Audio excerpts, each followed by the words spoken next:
Good evening, ladies and gentlemen, and welcome here to Holt Arena, home of Idaho State University. The Bengals for a high school playoff matchup between two 3A teams, the Buhl Indians and the Teton Timberwolves. Hi, everybody. I'm Logan Green, joined alongside Lance Taylor. This is an IdahoSports.com GameStreams production of the 2023 Idaho High School Football Playoffs, presented by the Idaho Transportation Department and Ideal, Idaho's college saving program. Additional coverage on IdahoSports.com is presented by Project Filter, the Idaho Department of Health and Welfare, Valleywide Cooperative, Next Steps Idaho, Your Health Idaho, and your local Toyota dealer. Again, high above everybody here at Holt Arena, ready for this matchup between Teton and Buhl. And Lance, this should be really good. Buhl went on the road last week and upset a very good McCall Donnelly team on the road in the snow. How about this? Both these teams played in the snow last week, and now both teams in the friendly confines here of Holt Arena. Yeah, well, McCall is up in the mountains. That's a pretty cold place. Yes. And then, of course, Teton, right near the Grand Tetons, right there before you cross the pass over to Jackson Hole, Wyoming, and that's a cold place too. Yeah, I bet they're both glad to be able to play in short sleeves. Yeah, and this one, this is going to be an interesting matchup. The 3A tournament is very interesting. Me and Lance, we did the 3A boys basketball tournament a couple months ago. 6 of the 8 teams that we saw at state are here in football as well. 3A is a lot of the same programs are very dominant in a lot of sports, and these two programs are at the top of the class of 3A here in the quarterfinals. Buhl, a phenomenal year. Teton, obviously the only loss they've had all year was to Sugar Salem, so they're a phenomenal team. These two teams going to leave it all out on the field here this evening. Well, we expect them to do it, and there's drastic differences between these two teams. Now, one of the things that you look with Buhl is Buhl had that great season last year, where they just had the one loss going into the playoffs, did very well. You have to go back 11 years before that, before they even had a winning season, an above 500 season, clear back to the 2012 season, and so they just had. Last year they did well. They fell earlier in the playoffs, hoped to have a better run. But you know what? Coming in this year, they're 7-3, 3-1 in the Sawtooth Central Idaho Conference. They're just an extremely good team. And I'll tell you what, their leading tackler, Viaro, 68 tackles on the season. Higley with 56, Sheen with 55. But Viaro is also the number one in the state in sacks, 17. And that's any school size. This Teton team is loaded with players that are leading the 3A or just all of Idaho in multiple statistics. We're going to take a quick break and be back with the opening kickoff right here on IdahoSports.com.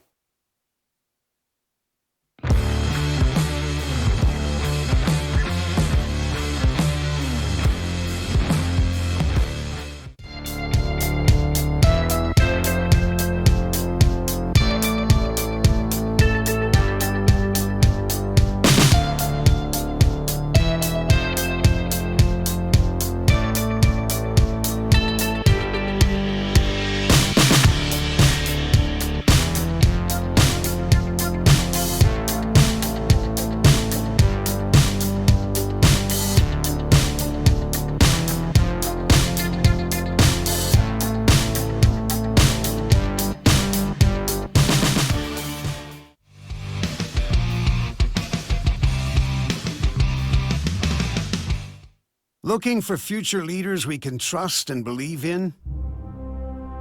Look no further than the high school student athletes right here in Idaho.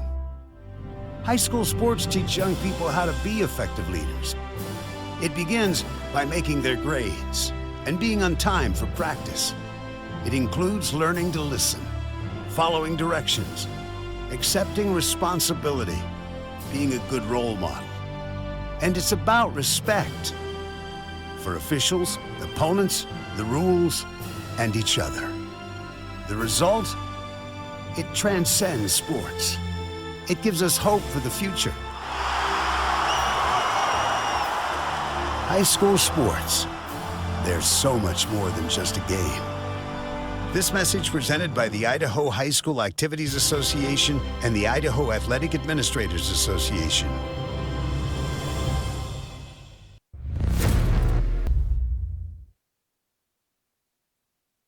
I am Kevin. and I'm from Idaho Falls. It's important for the disabled to be vaccinated because of COVID. I chose to be vaccinated because I didn't want to be sick or in the hospital. Getting the vaccination, my experience was painless and worth it. It was a very wise choice. Dear Freedom, here's to more miles driven, more dollars saved, and more electrified vehicles than any other brand. Yours, Toyota Hybrids. Toyota, let's go places. As Idahoans, we're not afraid to take risks.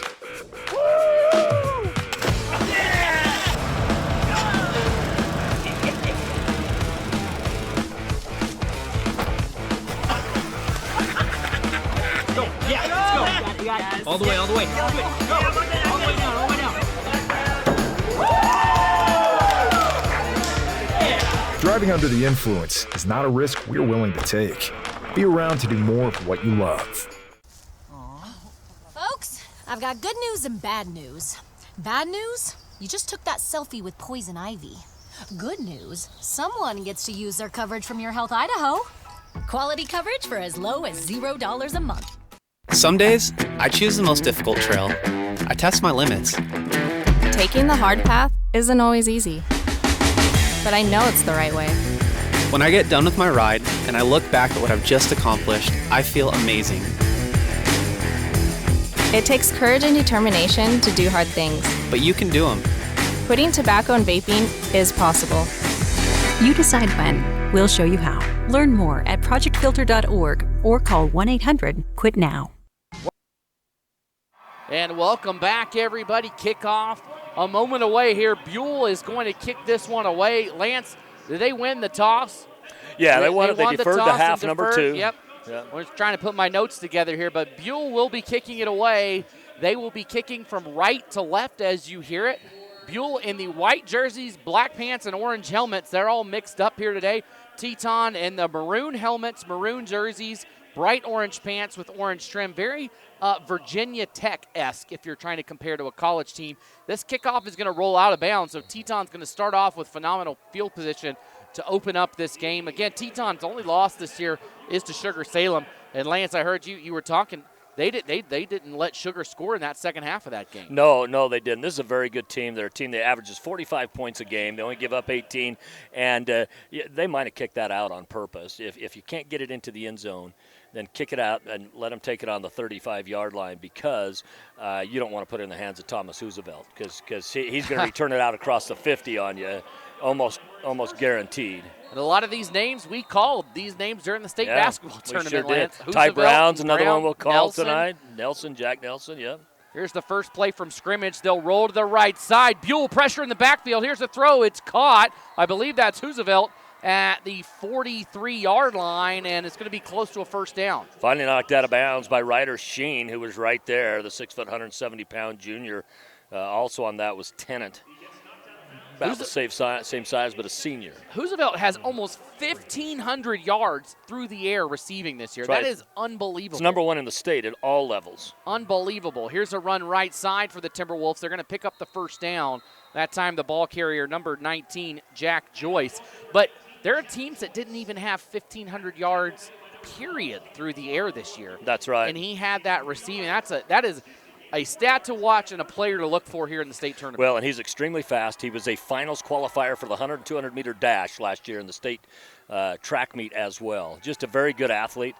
Quick swing pass left side, and Roosevelt's got a first down and more. He's across the 40, down to the 35-yard line, and Teton, just like that, is inside Buhl territory, and there's that speed you just talked about. He caught it in the flat behind the line of scrimmage and took it forward for a lot of yards. Yeah, Teton is a strike quick, strike first kind of guy. Kind of like, what was that off Karate Kid? Cobra Kai. And here they are. They are straight to the line as fast as can be. Quick handoff, and Buhl wraps it up this time. First man back there for the Indians is number 42, Porter Higley. Higley, a great student off the field. He's got a 3.2 between a 3.5 and a 3.9 GPA, so a phenomenal student and football player here for Well, Buhl. and that wasn't just anybody he was sticking there. I mean, that was Joyce that he stuck there, and Joyce, very, very good player. Now they got Ty Brown out, probably in single coverage. So 3 receivers here to the near side for Teton, moving left to right. Looking to throw it to the right side, still drifting under a lot of pressure. He's going to be sacked in the backfield. Brought down in the backfield by that's number 12 this time, Caden Villaro, the 6'3 senior, with a huge sack for Buhl. Yeah, well, he leads the state at every school size in sacks. That's his 18th on the season. My goodness, that was a huge stop, and now it's 3rd and 15 for Teton. Quickly back to pass, go to the Timberwolves across the middle. This one deflected away, incomplete, and Buhl gets a couple of stops in the backfield, and the Indians are going to force a 4th and 15 decision time here for Teton. Yeah, it very much is. And you look at, Ty Brown, that's the kid you want to go to. He's 6'4", solid 6'4", maybe even 6'5". He's a big, thick kid. He's got great hands. In fact, he's a state qualifier high jumper as well. Jumped 6'7" last year. He's a great athlete. So he's one of those kids that you got to watch him here as a tight end because they can go to him. 4th and 15. Teton going to go for it. A man across the middle, and it's caught and dropped. Yeah, and that was Ty Brown, who we just called for them to go to, and on that he was double covered. He just couldn't thread it quite enough. He had his hands on the ball, and if he catches it, he's right at the sticks across the middle. But, man, Buhl, I have not seen the Indians play this year. They have hit hard so far here, and they are not scared. Again, they went on the road and knocked off McCall Donnelly in the snow on the road last week in a game a lot of people thought, oh, McCall Donnelly, easy ticket to the next round. And they come in here and hold Teton in the first drive of the possession. And Buhl's not very big either. They've only got 3 kids over 200 pounds, 215, 225, and 260. Their leading tackler and the leading in sacks in the state is only 190. So, I mean, they have to play physical. Gabe Finley out at quarterback. He hands it off left side. Some room to run across the edge, across midfield, down to the 43-yard line is the back for Teton. That's Riley Brunson. Brunson's got a first down in inside Teton territory. And so far, really, the biggest play of the game has gone to Brunson and gone to Buhl. It hasn't gone to Teton. And again, we talked about, you and I were talking about the keys of victory. If you're Buhl, you can't get down early, and you've got to use game clock management. And you just have to. You've got to take some chances. Yeah. And you do not want to get in a shootout. If you get in a shootout with Teton will run you out of the dome.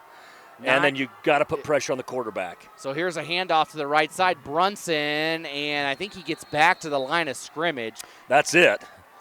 Is to the line. 9.5 minutes to go here in the first. For Teton, their key to victory, they really only had one. That's to get up early and then don't take your foot off the pedal. That's what they're good at. But you know what? Buhl stops them in that first possession. And you look at their keys to victory, don't get down early. So Buhl gets that stop. You got to take chances. Well, they really haven't had a chance to do that yet. Don't get in a shootout. Well, they didn't do that either. And you got to put pressure on the quarterback. They got a sack for a 6-yard loss. They did get pressure in the backfield. So here is the 2nd and 10 play under center this time. Here's a pitch to the right side. Teton gets some pressure in the backfield, but able to get away and pick up 2 yards down to the 40-yard line is Felipe Villegas.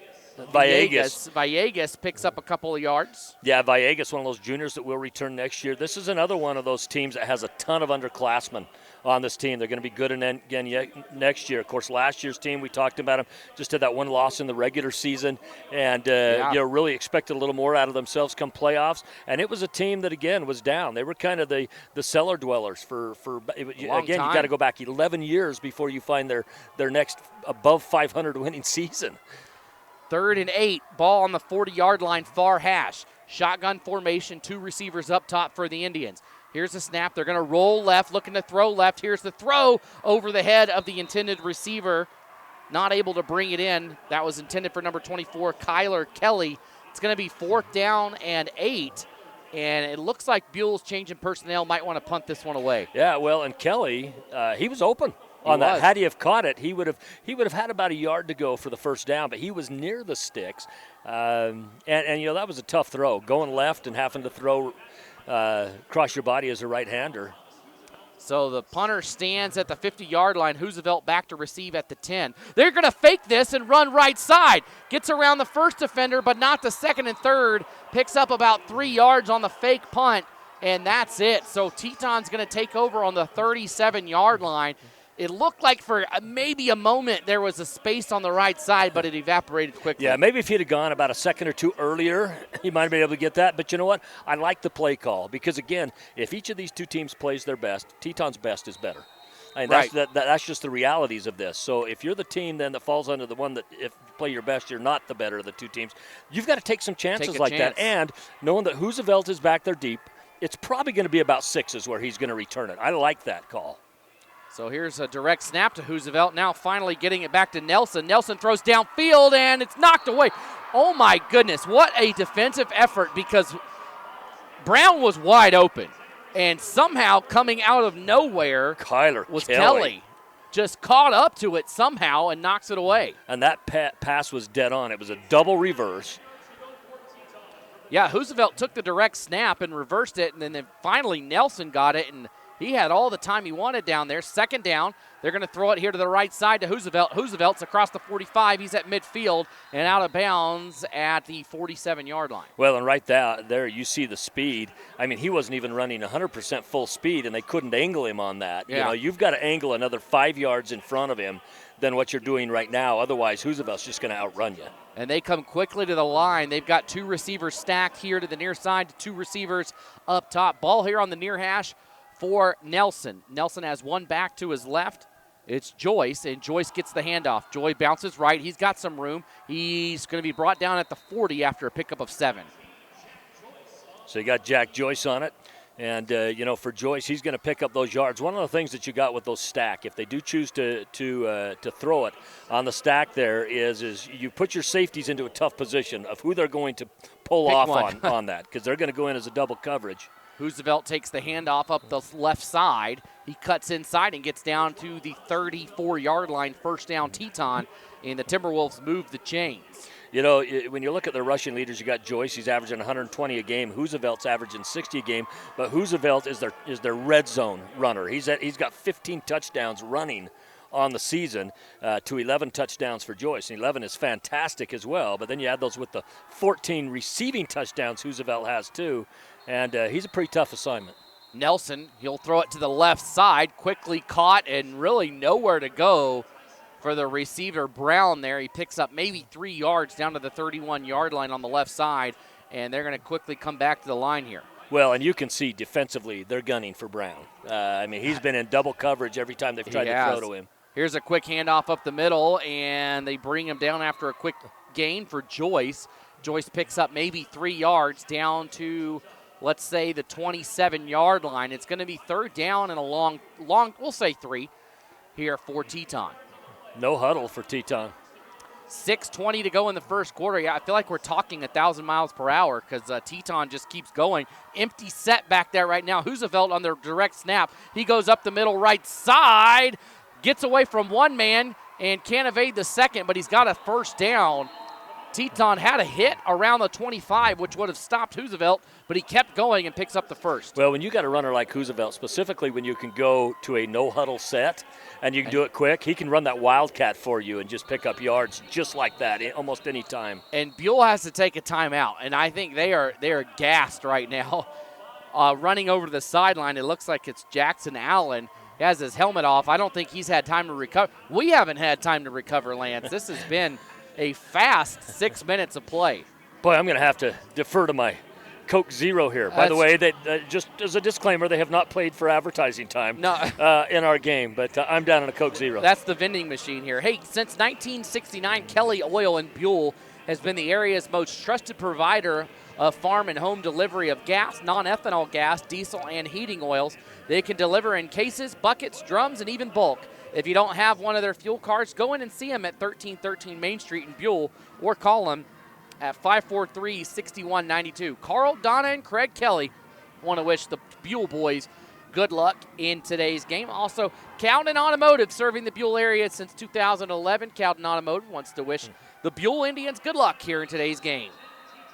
Teton coming back out. Again, Nelson in the shotgun. Nelson's going to hand it off up the middle and finding some room. Breaking into the second level is Joyce, and he's down to the 5-yard line. It'll be 1st and goal, Timberwolves. You know, one of the things that Joyce did there is he got right behind that blocker, and he didn't get impatient. He stayed there, and he waited for it to open up. Yeah, just wait for your blocker to get in their position and follow that big man. So 1st and goal here, Nelson in the shotgun. Everybody in tight here for Teton. Hoosevelt gets the handoff. Hoosevelt cuts inside. Is he in? No, he's going to be down at about the half-yard line. So Hoosevelt, such a tough defensive assignment. He can just do it all. He's so shifty. He is not your big bulk back. He is definitely the shifty guy, and he's going to be back there with Nelson on this shotgun snap right now. Nelson gives it to Hoosevelt, and I'm not sure he got in here. They're going to say he's down. But, well, it was a fumble. The ball was stripped Buhl from got him. The ball. They're going to say he was down. And this is an interesting call. It looked to me like he was still stood up when they pulled the ball out. Of course, no replay in high school football. But that was very interesting. And Buhl made a lot of noise over there. They thought they had it. So it's 3rd and goal from the inch line here for Teton. They're going to send 3 receivers here to the near side. And again, Joyce is to the left of Nelson. And they're not going to get it. They run it up the middle with Joyce, and he stopped for a loss of 1. And now decision time for Teton. Do you take the easy 3 or do you try to punch it in? Yeah, I think if you're Teton here, I think your mentality as Teton right here is that, you know what, we're the better team in this game. We're going to go for it right here because if we miss it, we're probably going to have a lot more opportunities. Make Buhl go 98 yards. And if you're Buhl, you're saying, nope, we're going to prove that we belong here in this ball game. So big play here. Here's the snap. They're going to roll right. Here's the pitch, and Buell's got guys back there. Teton, Hoosevelt reverses course, and he's going to cut inside, and he's going to score. Oh, my goodness. Hoosevelt was stopped. He was 10 yards behind the line of scrimmage here to the near side and cut all the way back to the middle of the field and finds the end zone. He was not only 10 yards behind, he was wrapped. They had him stopped. wrapped, and they came back. I was ready to say Buhl with the stop. It was on the tip of my tongue, and Hoosevelt cuts back inside and score. And what a phenomenal play by Hoosevelt. That is, and they're going to have a penalty here on the extra point. That is worthy of any accolade you will be able to receive for play of the week month here. He'll only get credit for a 2-yard run. Oh, my goodness. but it was it was an option pitch. About 30 total yards that he ran. He ran backwards to the 10, here close to the sideline, right on the numbers here on the near side. Well, the pursuit was waiting for him. In fact, it wasn't even They knew it was coming. It wasn't chase pursuit. They were already there. They knew it was there. So the extra point coming here for Teton. And another whistle. And this is offsides again for the second time. He cut back, so he was spun around. That's what started it. It wasn't a cut. He got spun around as he was going down to the ground and used that momentum to say, all right, well, I'll go back the other way. Found a gap in the middle, and he got hit hard. Well, and when he started going back, I was thinking what he was going to do is go out to the corner because there was really nobody there. And then he just saw that room up the middle, cut in, and he took a pretty big hit in the side of the head as he dove into the end zone. So now, because of the 2 penalties, the ball is at the half-yard line. Teton's going to go for it here on the conversion. They're going to go for 2. 4 minutes to go in the first quarter, and 2 receivers to either side. Nelson comes up to the line, sneaks it in, and he falls forward. And they're going to say no. They say no. What's the call? They're calling it good, but again, this is another one that it looked like the ball was out before he crossed the line. It was a fumble. It looked like it was out, but one official was saying no. The Buhl coaches are furious right now because they're looking at that saying, wait a minute, that ball clearly came out. When he first got hit, it poked right out. And they're going to say good. They are going to say good. That's 2 fumbles on the goal line that Buhl thought that they had, and both go the way of Teton. Now, the way to answer back and prove it wrong, and they are still talking. The white hat initialed no. He signaled no good. He waved his arms, incomplete, no good, and they converged and talked about it and ended up changing it to being good.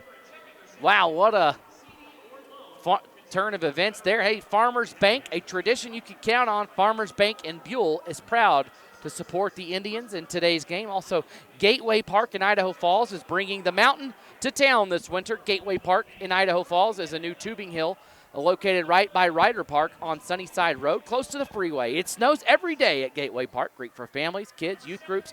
Everyone will have a fun time at Eastern Idaho's newest tubing adventure. Wow. What a first 8 minutes of this game, Lance. Yeah, and interesting. First, and there's been some good plays on both sides of the ball. Now, if you're Buhl at this point, one of the keys, again, you can't get down early to this Teton team because Teton can just run you out of the building really quick. So you have to answer here. I mean, you hate to say in the first quarter that this is a must score, but I'm telling you what, you have got to come back here and answer, even if it's only 3.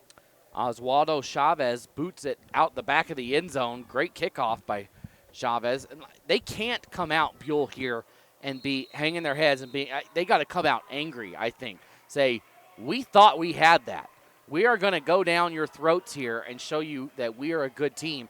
And Teton has got to, I think they got to be ready for that. I think they'd come out mad. First down here, shotgun snap. It's going to be kept by the quarterback. He goes left side across the 20 down to about the 23, about a 3-yard run for Gabe Finley. Yeah, and Finley did a great job, on that run. And, again, that's one where he followed his blocker. He was able to pick up a few chunk yards. You know what? And you do this again on the next play, pick up another 3 yards. You leave yourself somewhat of a manageable third down. So second down, 2nd and 7 here, 3:35 to go in the first quarter. Buhl is taking their time here. Teton was nonstop. I mean, as soon as the play ended, the Timberwolves were up on the line. Well, and one of the keys with Buhl is clock management. Slow it down. You don't want to give the more opportunities you give Teton, the rougher of an evening it's going to be. Finley pitches it to the right side to Brunson. Brunson slips. The turf monster got him as he tried to cut inside. He still picks up a yard. It's going to be 3rd down and 6 now. Yeah, and it's too bad he ended up going down on that because he did have I don't think he would have got the first, but I think he would have got an additional 3 or 4 yards going up that middle. Yeah, he cut back to the inside, and he had a little bit of opening, but slip and fell on the turf, so it's going to be 3rd and long. 3rd and 6, shotgun here for Buhl. 2 receivers to either side. Got a back to the left of Finley. Finley waits the snap. Looks to the left side. He's got a man, overthrows him, and it's intercepted. It's intercepted at the 35-yard line. It was deflected by the receiver, Kyler Kelly, and it's picked off by Teton. If you're Finley, you had a wide open receiver. You have, and I mean this, you have to hit those guys. You can't be throwing passes like that are just that far off. Your guy was wide open, and it would have been a first down. It was a perfectly run route by Kelly. Kelly had to reach back for the ball and ends up deflecting it.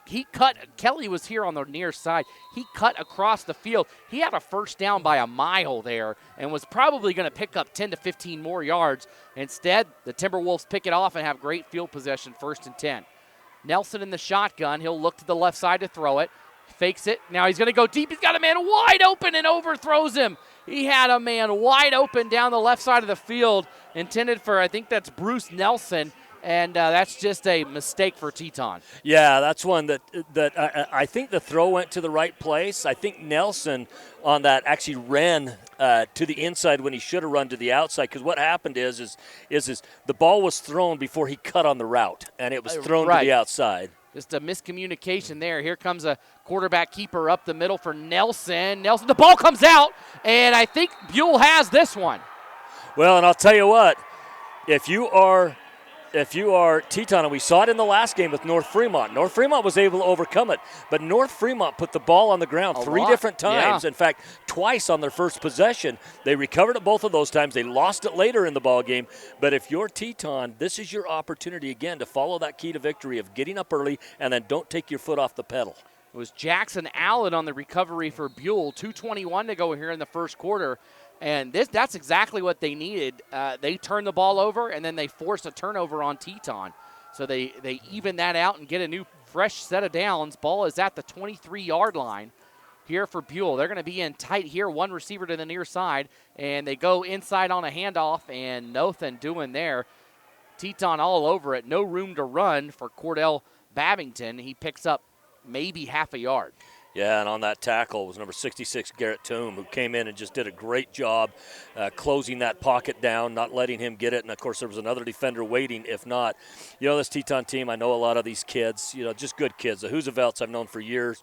The dad, of course, is the basketball coach there at Teton, Thomas, the dad. And his grandfather is the assistant coach. Well, his grandfather was the coach at Soda Springs for years and years and years. So when I was playing ball in high school at Malad, we played against them the whole time. I've known them. They're a great family, great people. I love the Browns. I know their family very well as well, particularly more through track and basketball than anything. But Ty Brown, just such a great kid as well. Screen pass outside to Kelly. Kelly cuts back in, and he's wrapped up after a gain of about 1. So Buhl, the defense has played pretty well, but the offense has only been able, outside of the one long run by Brunson, has only been able to pick up a yard or two on each play. Really not much to speak of offensively for the Indians. 1:05 to go here in the first quarter. Well, and the opportunities that they did have to really pick up a legitimate first down were miscues. Right, they missed opportunities. So here's the 3rd and long. They're going to throw this one. Finley rolls left and overthrows an intended receiver again. Villaro had a step on his defender, just overthrew Villaro by probably 5 or 6 yards. He had the naked bootleg on that, and it looked to me like he had enough room to run it for a first down. And instead, and again, another pass that you have a receiver that's in a very catchable position, and you just didn't hit him. So a missed opportunity there for Buhl, and they're going to be forced to punt. Punter stands at the 15-yard line. Last time they faked it, this time they punt it. This is a good kick, and no, it goes out of bounds. Bad depth perception by me. It's going to be around the 45-yard line where they're finally going to get this over on the Teton side of the field. But, if you are Buhl, you've shown some really good spark defensively. And I think from an emotion standpoint, you're going out here, you're putting your defense on the field again, and you're saying, listen, guys, we can get a stop. We can do this again. We're either going to try to cause a fumble. We've done great in our pass coverage thus far. In fact, the only time they left somebody wide open, it was a miscue on the route, and so they didn't get punished by it. Yeah, right. But I think you feel good about yourself if you're Buhl at this point.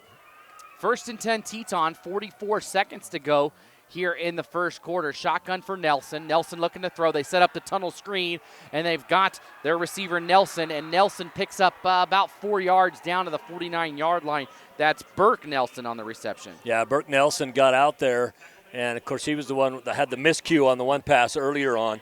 But that screen pass, I think I look at that and say, boy, Hoosevelt might be the one you want to run that with.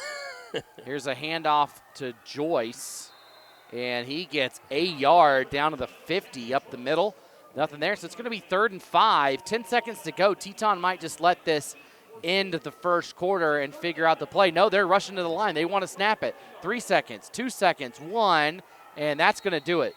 So that'll do it for the first quarter of play. Teton leads it 8-0 over Buhl. Let's thank some of our local sponsors here during the quarter break.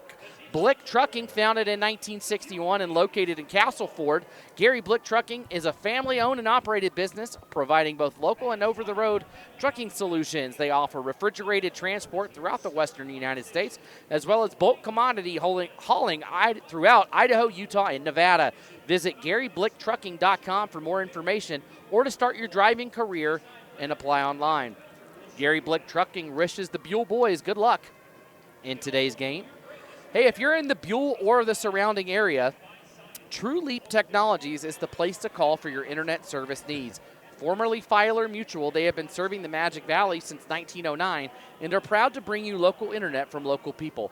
Packages start at just $49.95. They offer unlimited use internet with no activation or installation fees. Be sure to follow True Leap Technologies on Facebook and Instagram and call them 326-4331 to sign up today. Teton's wins on the season this year knocked off Jackson, Wyoming, Marsh Valley, West Jefferson, American Falls, Snake River, South Fremont, Meeker, Colorado, and then Fruitland in a walloping last week, 47-14. Right side throw here for Teton. They've got the first down across the 40 and out of bounds at the 37-yard line. Trying to get the number on that. I think that was Joyce. Yeah, that is Jack Joyce. And that's, the numbers are a little bit difficult to read on the on the Teton jerseys. However, you and I have gone through that this year, even in worse scenarios. It has been worse. So first down here, Nelson throws left side to Roosevelt. Roosevelt's got it. He cuts back inside. Now he goes back outside across the 30, breaks one tackle, can't get away from the second and third. He's brought down here on the left side at the 23-yard line. I'll tell you what, if you don't get Roosevelt down on that very first option for tackle, oh no, he's gonna punish you, because he is so quick and his lateral movement is so good where he can just almost like sheep jump inside on you. Quickly to the line, Nelson takes the snap. He looks toward Roosevelt, goes across the middle, and that one almost intercepted. He overthrew his intended receiver, and there was an Indian Buhl player just waiting back there for it, and he couldn't get it. Yeah, I thought it was Babington that was actually going to get the interception on that for just a moment. You know, you and I had done a game earlier this year with in the Rocky Mountain Rumble with Desert Hills came up from St. George in their jerseys. They wore white jerseys with light gold numbers. We couldn't see a thing. Oh, no. And I'm even talking to an official after the game who's saying, we couldn't even tell what the numbers were down on the field. That's how bad they were. And there's a penalty. It's a 1 yard run up the middle. I think it's going to be a face mask. And I'm surprised. It looked good from up here, and it was the back official that throws it.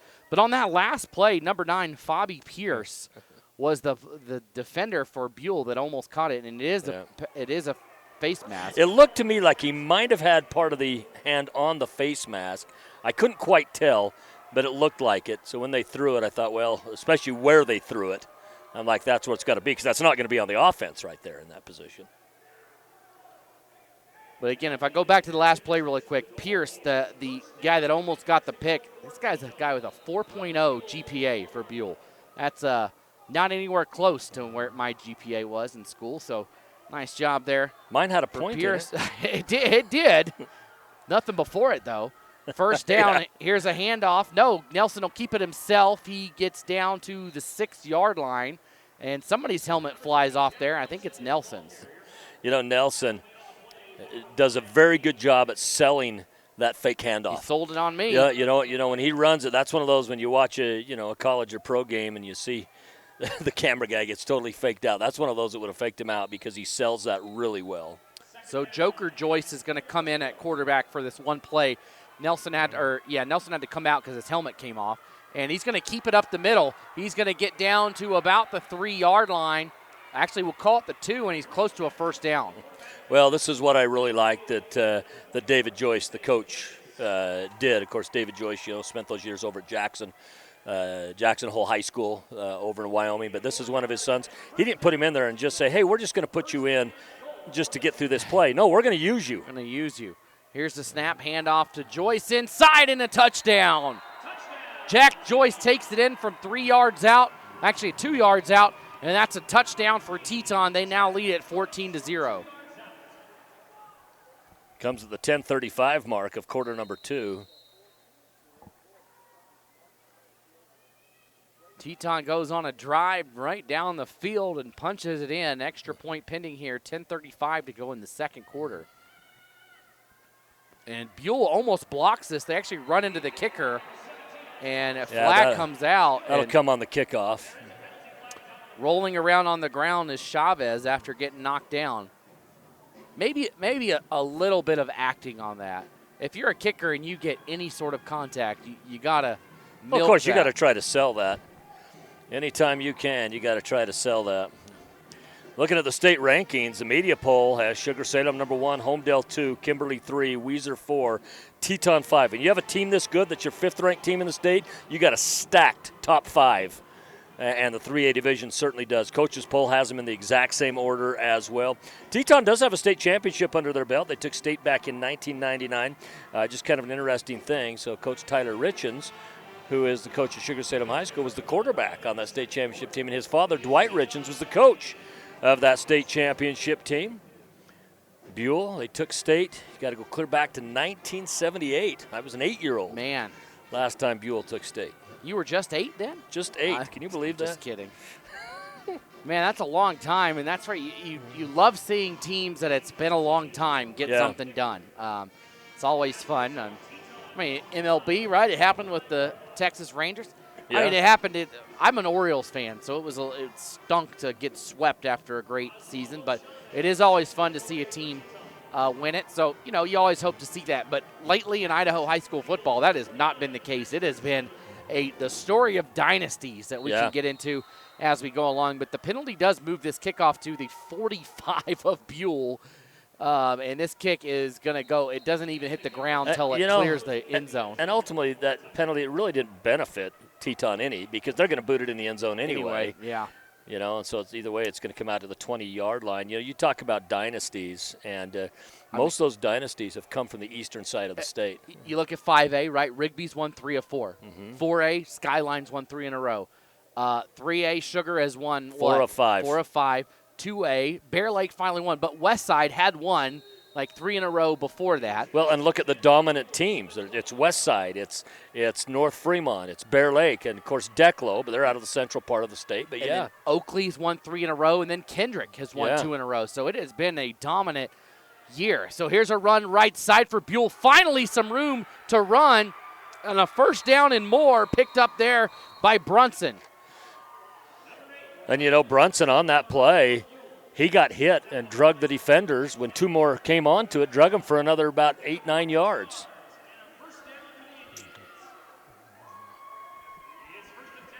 So it's going to be ball on the 34-yard line here for Buhl.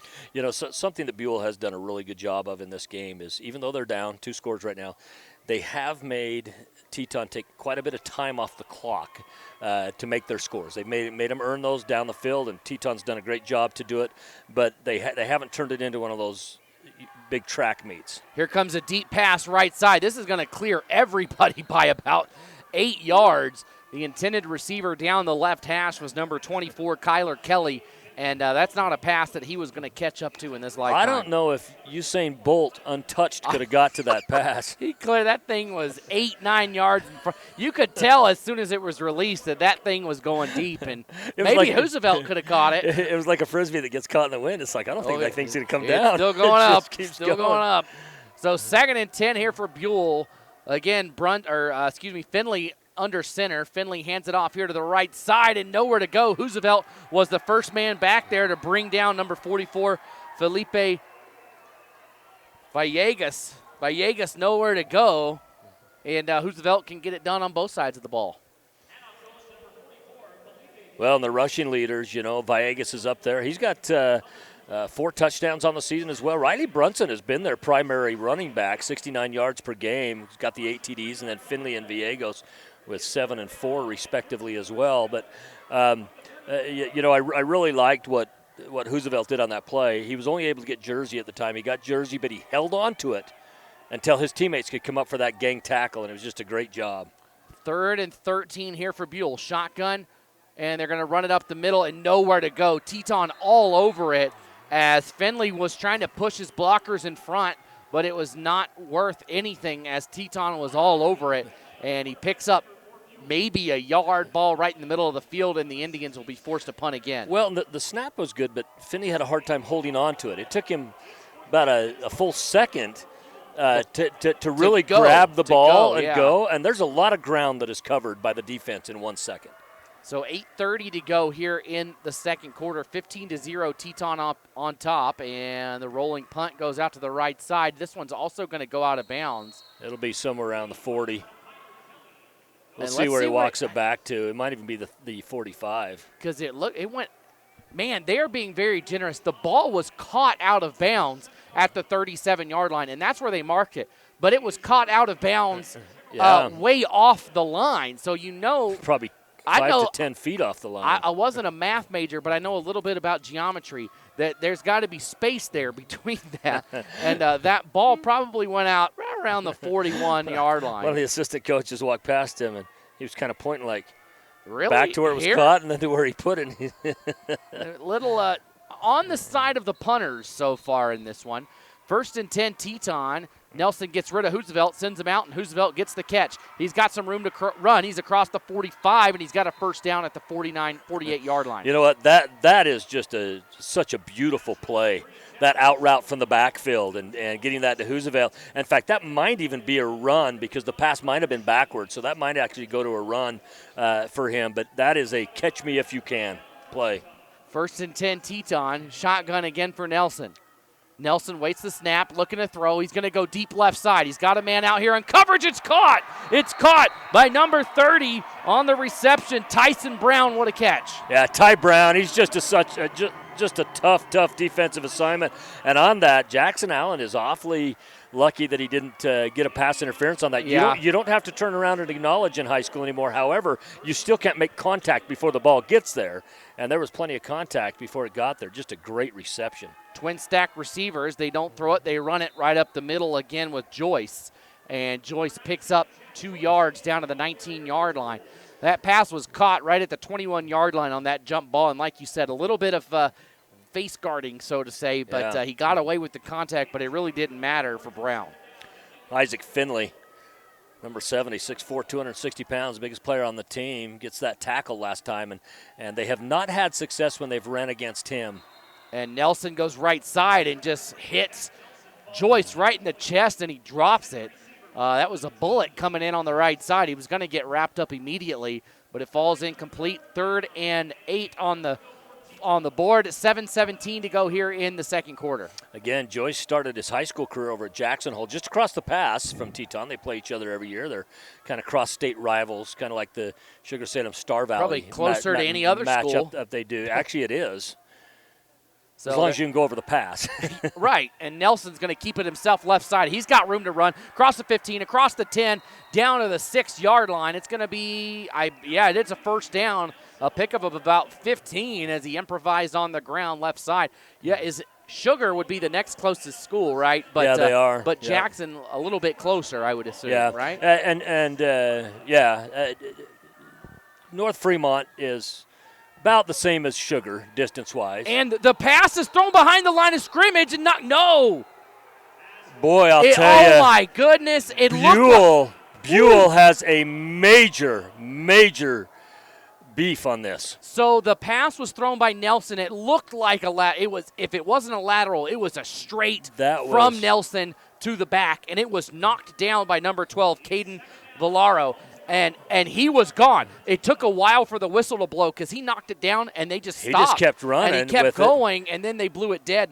To me, that was clearly a backwards pass. Man. In fact, I thought they were going to throw it over and maybe get a second pass. That's how backwards it was. Teton quickly snaps the ball, runs it up for about 2 yards. But to go back to that play, that sure looked like a backwards pass. And Buhl would have scored because – Villaro was gone. Yeah. Nobody was near him. He was at the 30-yard line, and everybody else was like, what's going on? I have no doubt in my mind if there was replay in high school football, we'd be going the other way.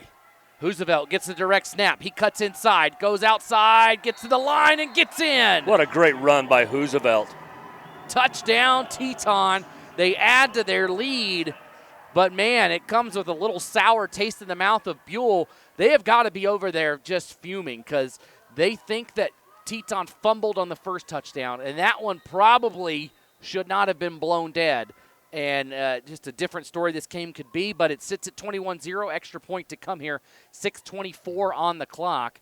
They'll line up and kick it, and Buhl gets back there again, but the kick is up, and it is good. 22-0, Teton on top. Hey, Fall River Propane, they serve eastern Idaho from Shelley and Firth to Island Park and the Teton Valley with the highest quality, hottest burning propane at competitive prices. Their industry-trained and certified service staff services all makes and models of propane fireplaces and stoves.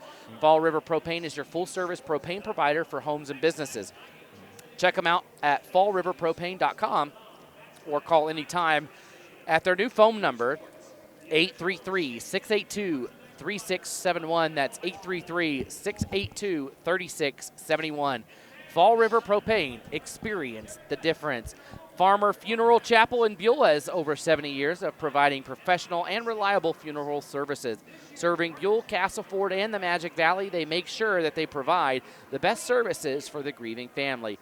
Farmer Funeral Chapel's pledge is to help you honor your loved one in a meaningful way, offering thoughtful guidance and personal attention to every detail.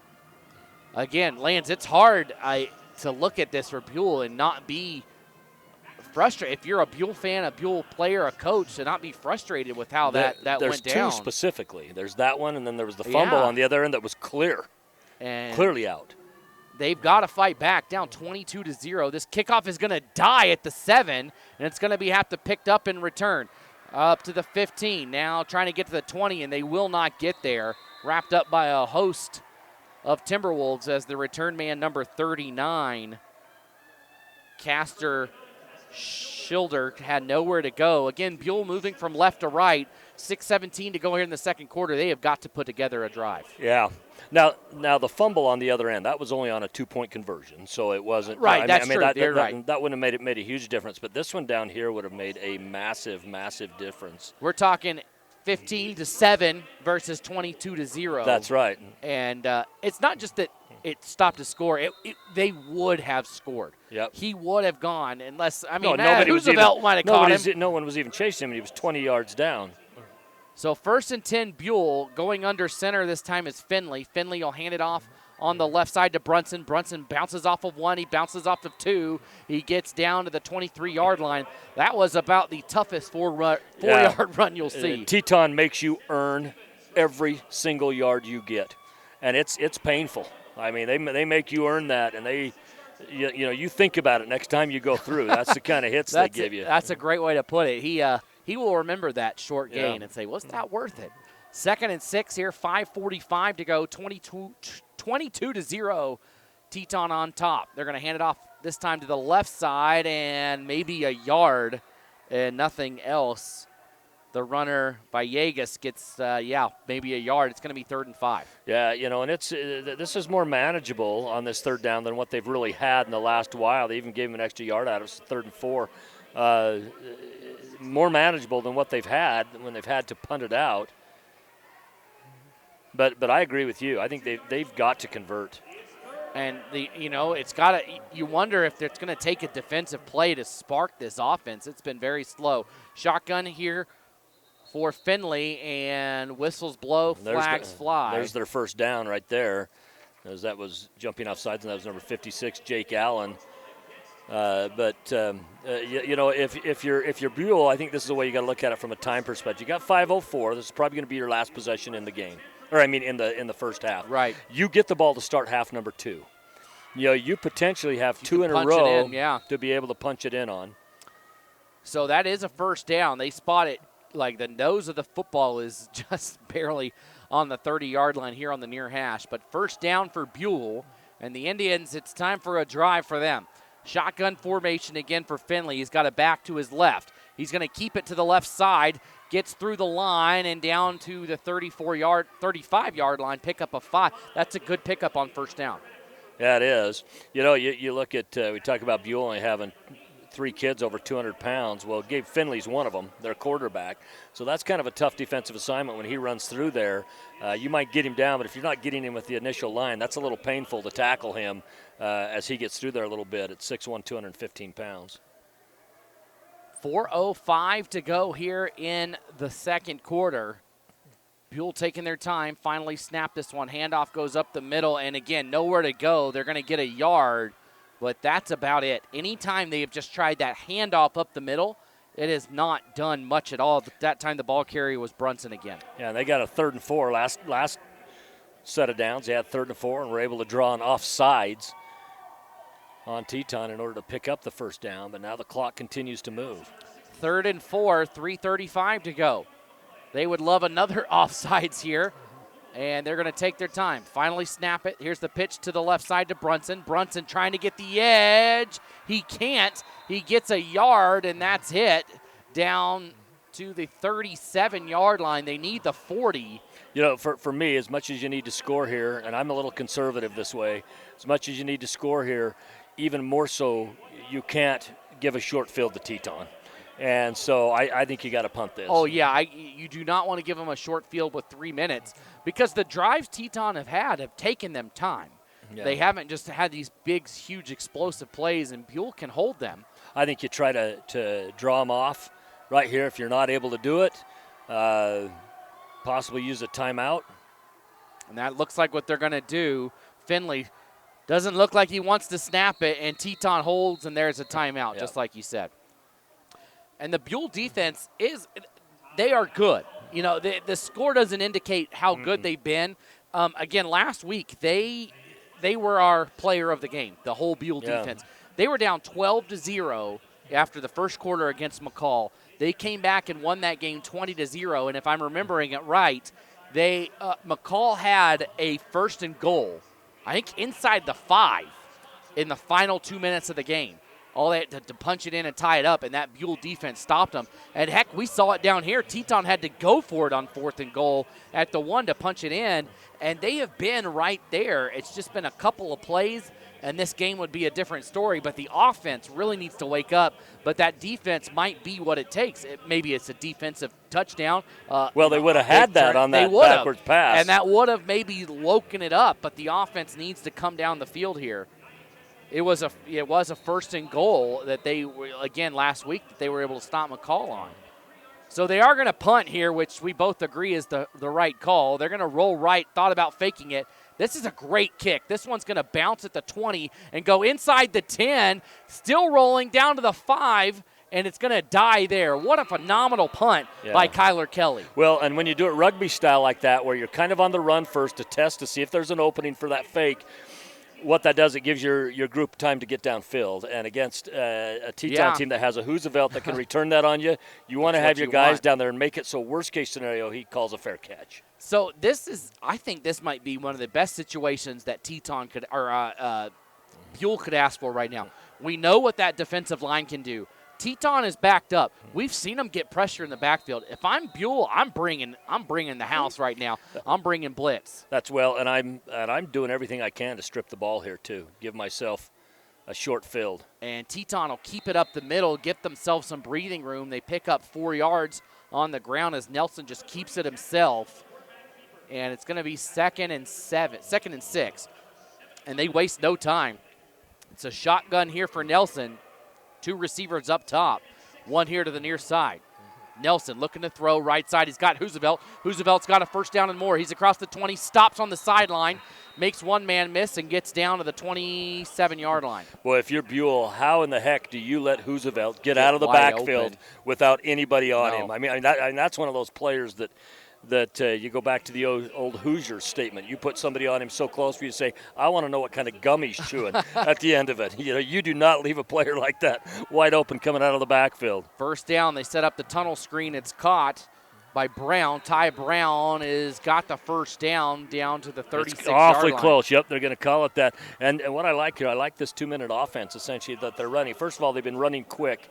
No huddles all game long, but now they're changing up what plays they're going through. It's the first time we've seen Ty Brown across the middle since the 1st quarter on that one that was missed. Nelson hands it off to Joyce. Joyce following his blockers. Good job. Just keeps a hand on the man in front of him, drifts here to the left side, and Teton's going to take a timeout after a pickup of about 5 down to the 41-yard line. Yeah, he was just running behind Jake Allen, just had his hand on him. Was just I'll let waiting. you go the way. That's right. So 1:26 to go here in the 2nd quarter. Teton on top, 22-0 here from Holt Arena in Pocatello. Thanks for joining us here for the Idaho High School State Football Tournament 3A action here.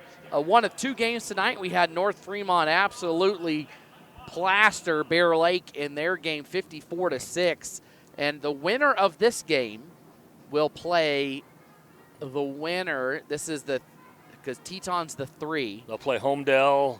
The winner of Homedale Snake River. Yeah. And man, going to Homedale in late November, their stadium is right there on the banks of the Snake River, and it is not an easy place to win. Well, they've lost 1 game there in about, I think it's 9 years. And they've lost 1 game. It was to Sugar. We were both there, Lance. To go to the state championship game. And Sugar went and then played the next week down here against Weiser and lost on that 1-yard line or 1-inch line. Nelson throws it, and it's popped in the air, and it's intercepted by Buhl. Intercepted at the 40-yard line, and they've got it down to the 47, and maybe that's the spark the Indians needed. Pierce intercepts it off the deflection. Bobby Pierce takes it all the way down to the 47 and only 53 yards to go for Buhl with about 78 seconds to do it. I'll tell you what really stuck out to me on that play. It was Riley Brunson that tipped that pass. Right. Riley Brunson tipped it, and that pass was intended for Thomas Hoosevelt. And after that was over, Hoosevelt turns back to him, pats him, just basically says, "Good job." Man. You know, that was an excellent job, and you know, they each patted each other on the back. You know, those are the things that are the things that are right about sports. Oh, yeah. When kids do that.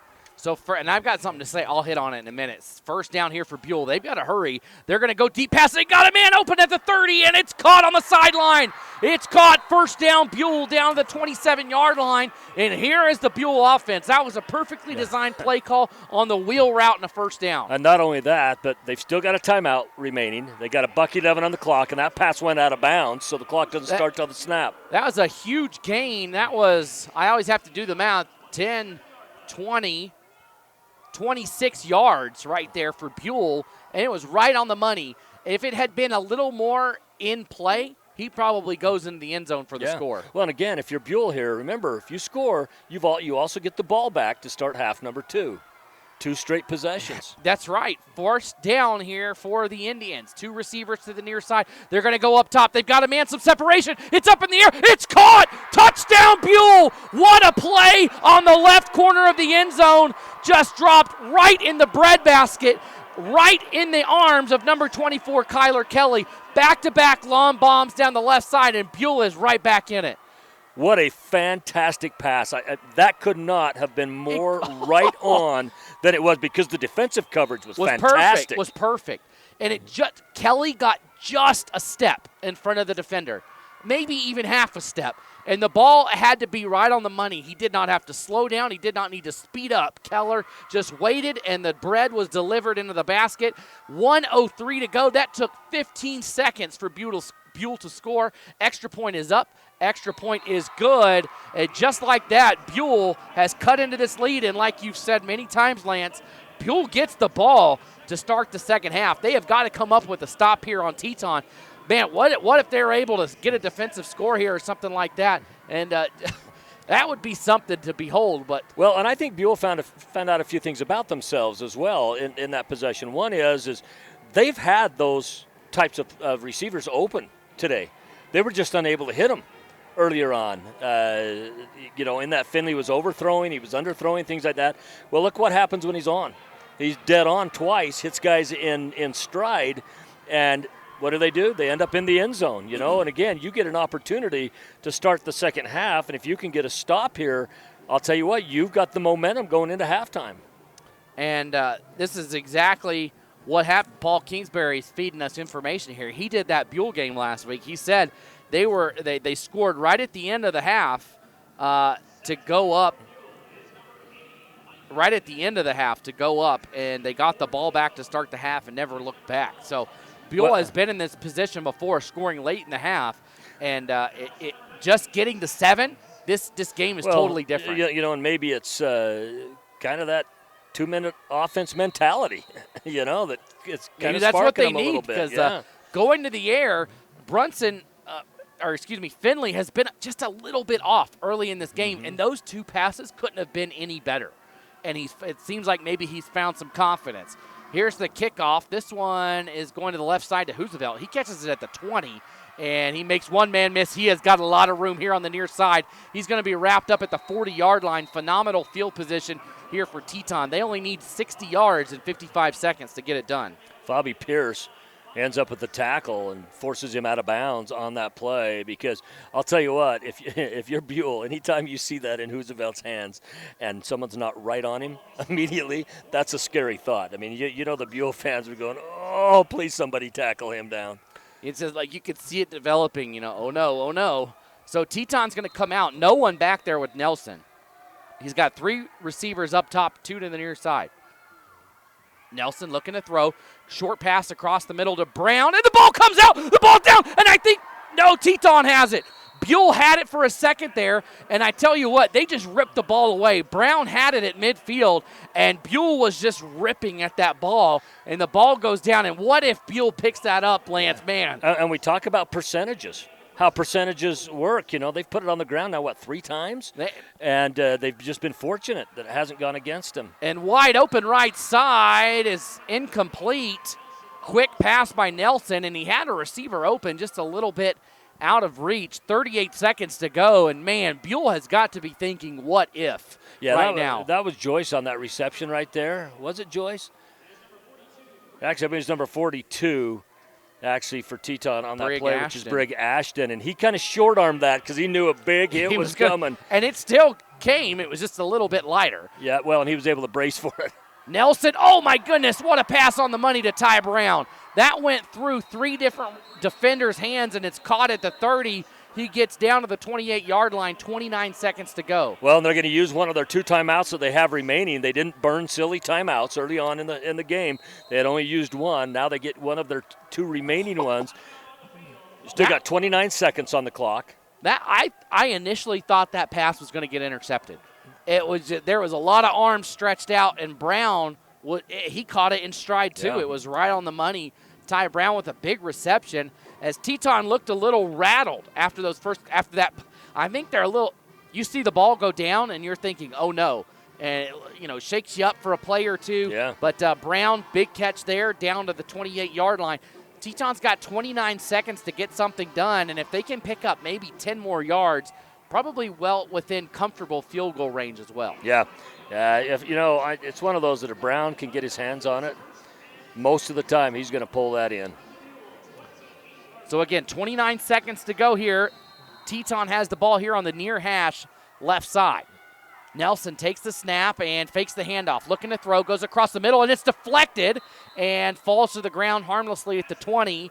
And again, if you're going to not catch the ball, smack it to the ground or something like that. That one pops up.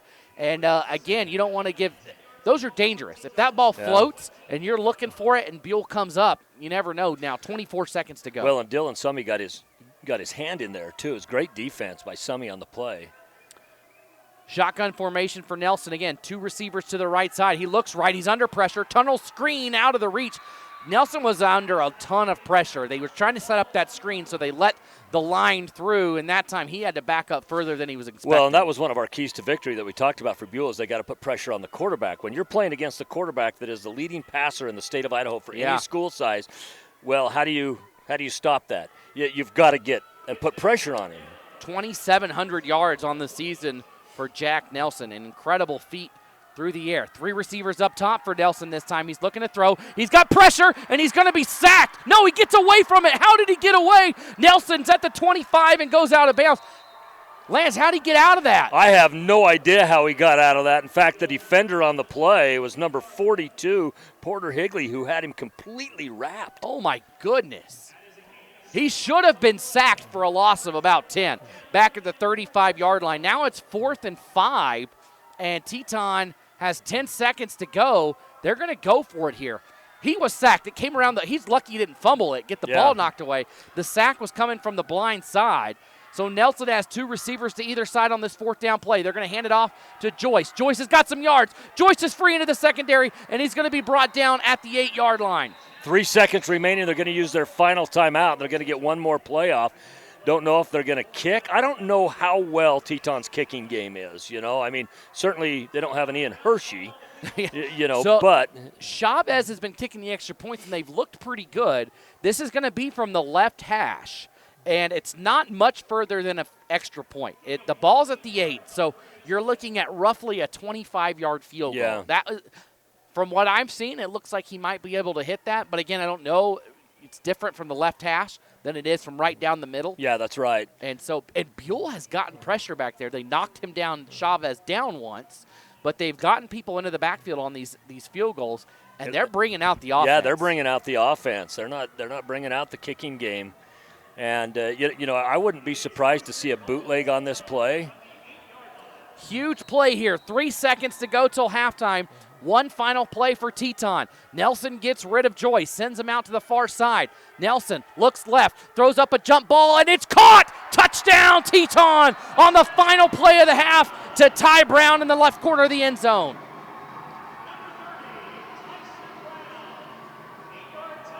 What a backbreaker if you're a Buhl fan, but man, What a gutsy play as the clock hits triple zeros and Teton gets that touchdown back that they just gave up to Buhl.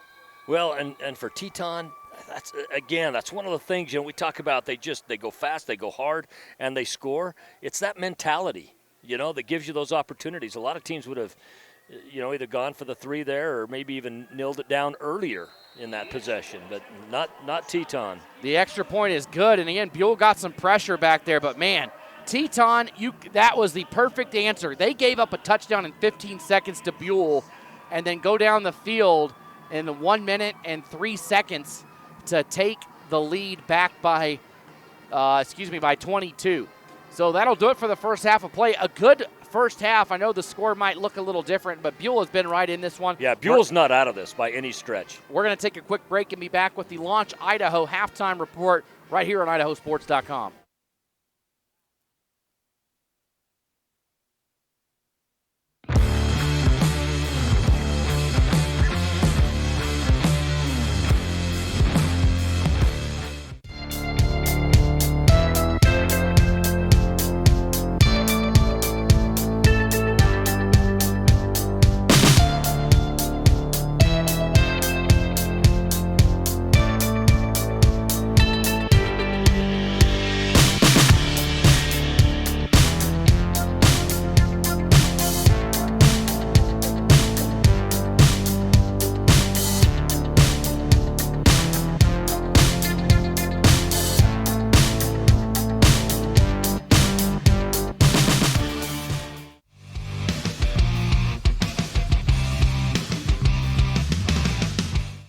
As Idahoans, we're not afraid to take risks.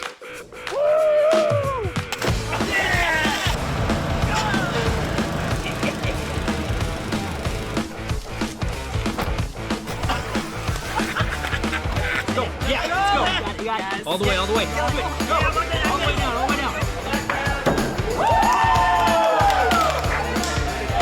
Driving under the influence is not a risk we're willing to take. Be around to do more of what you love.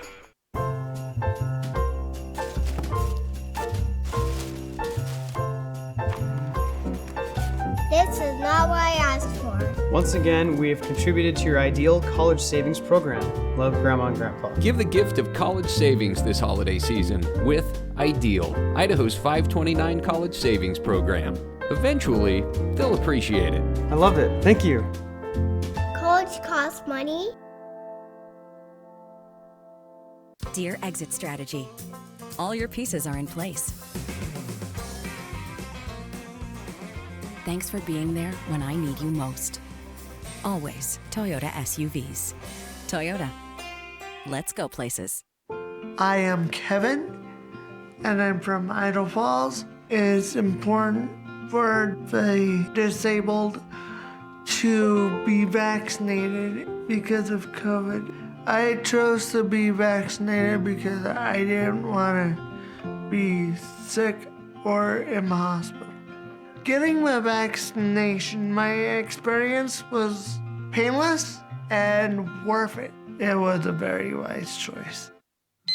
Former regional champion back in training. That's commitment. Ow. Oh, tough start.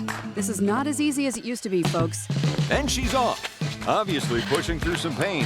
Every muscle is begging her to stop. How's she doing this? I'm not even sure she knows. Look at her go. And stop. Come on. And go again. It's literally the home stretch. Whoa. She made it. Feel the elation. What fuels that kind of fire? Idaho Sports Nation, Ideal, Idaho's education savings program, is a proud partner of IdahoSports.com and an ideal way to save for college. Did you know it only takes $25 to start an Ideal 529 savings account and you get tax benefits? There is no better time than today to start saving for college expenses for you or for a loved one. Information and a full disclosure statement, including risks, terms, and conditions, can be found online. Please read carefully before investing. idsaves.org. Go save for college and go Idaho student athletes. We're Valley-wide cooperative. For 100 years, we've been your first choice for residential and commercial propane, fuels, oils, and lubricants. We service HVAC, install water heaters, propane tanks, and accessories. And yes, we'll even deliver right where you need it. Because for us, serving is more than a job, it's a way of life. We are proud to employ your neighbors and to be a cornerstone of your community. We're Valleywide. Yesterday, today, and tomorrow. We're here for you. Vaping sucks you in quick, and the more you vape, the harder it is to quit. Not to mention all the chemicals and health problems. That's why thousands of teens are joining My Life, My Quit. Visit mylifemyquit.com or text Start My Quit to 36072. Dear Detour, you asked us to measure up. So yeah, we did. When life slings you mud, sling it right back. Stay strong. Toyota Trucks. Toyota. Let's go places. Folks, I've got good news and bad news. Bad news? You just took that selfie with poison ivy. Good news, someone gets to use their coverage from Your Health Idaho. Quality coverage for as low as $0 a month. We do things differently in Idaho. Sometimes we go east to find west, where muddy trails meet huckleberry smiles. Stars shine electric, and the wind smells like destiny. Sure, our traffic jams are strange, and not all our steaks are ribeyes. But wherever we go, our eyes never leave the road. Belts strapped and dreams packed, no distractions, no phones, focused. From here to there, it's who we are.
And welcome back, everybody, to Holt Arena here. It's halftime.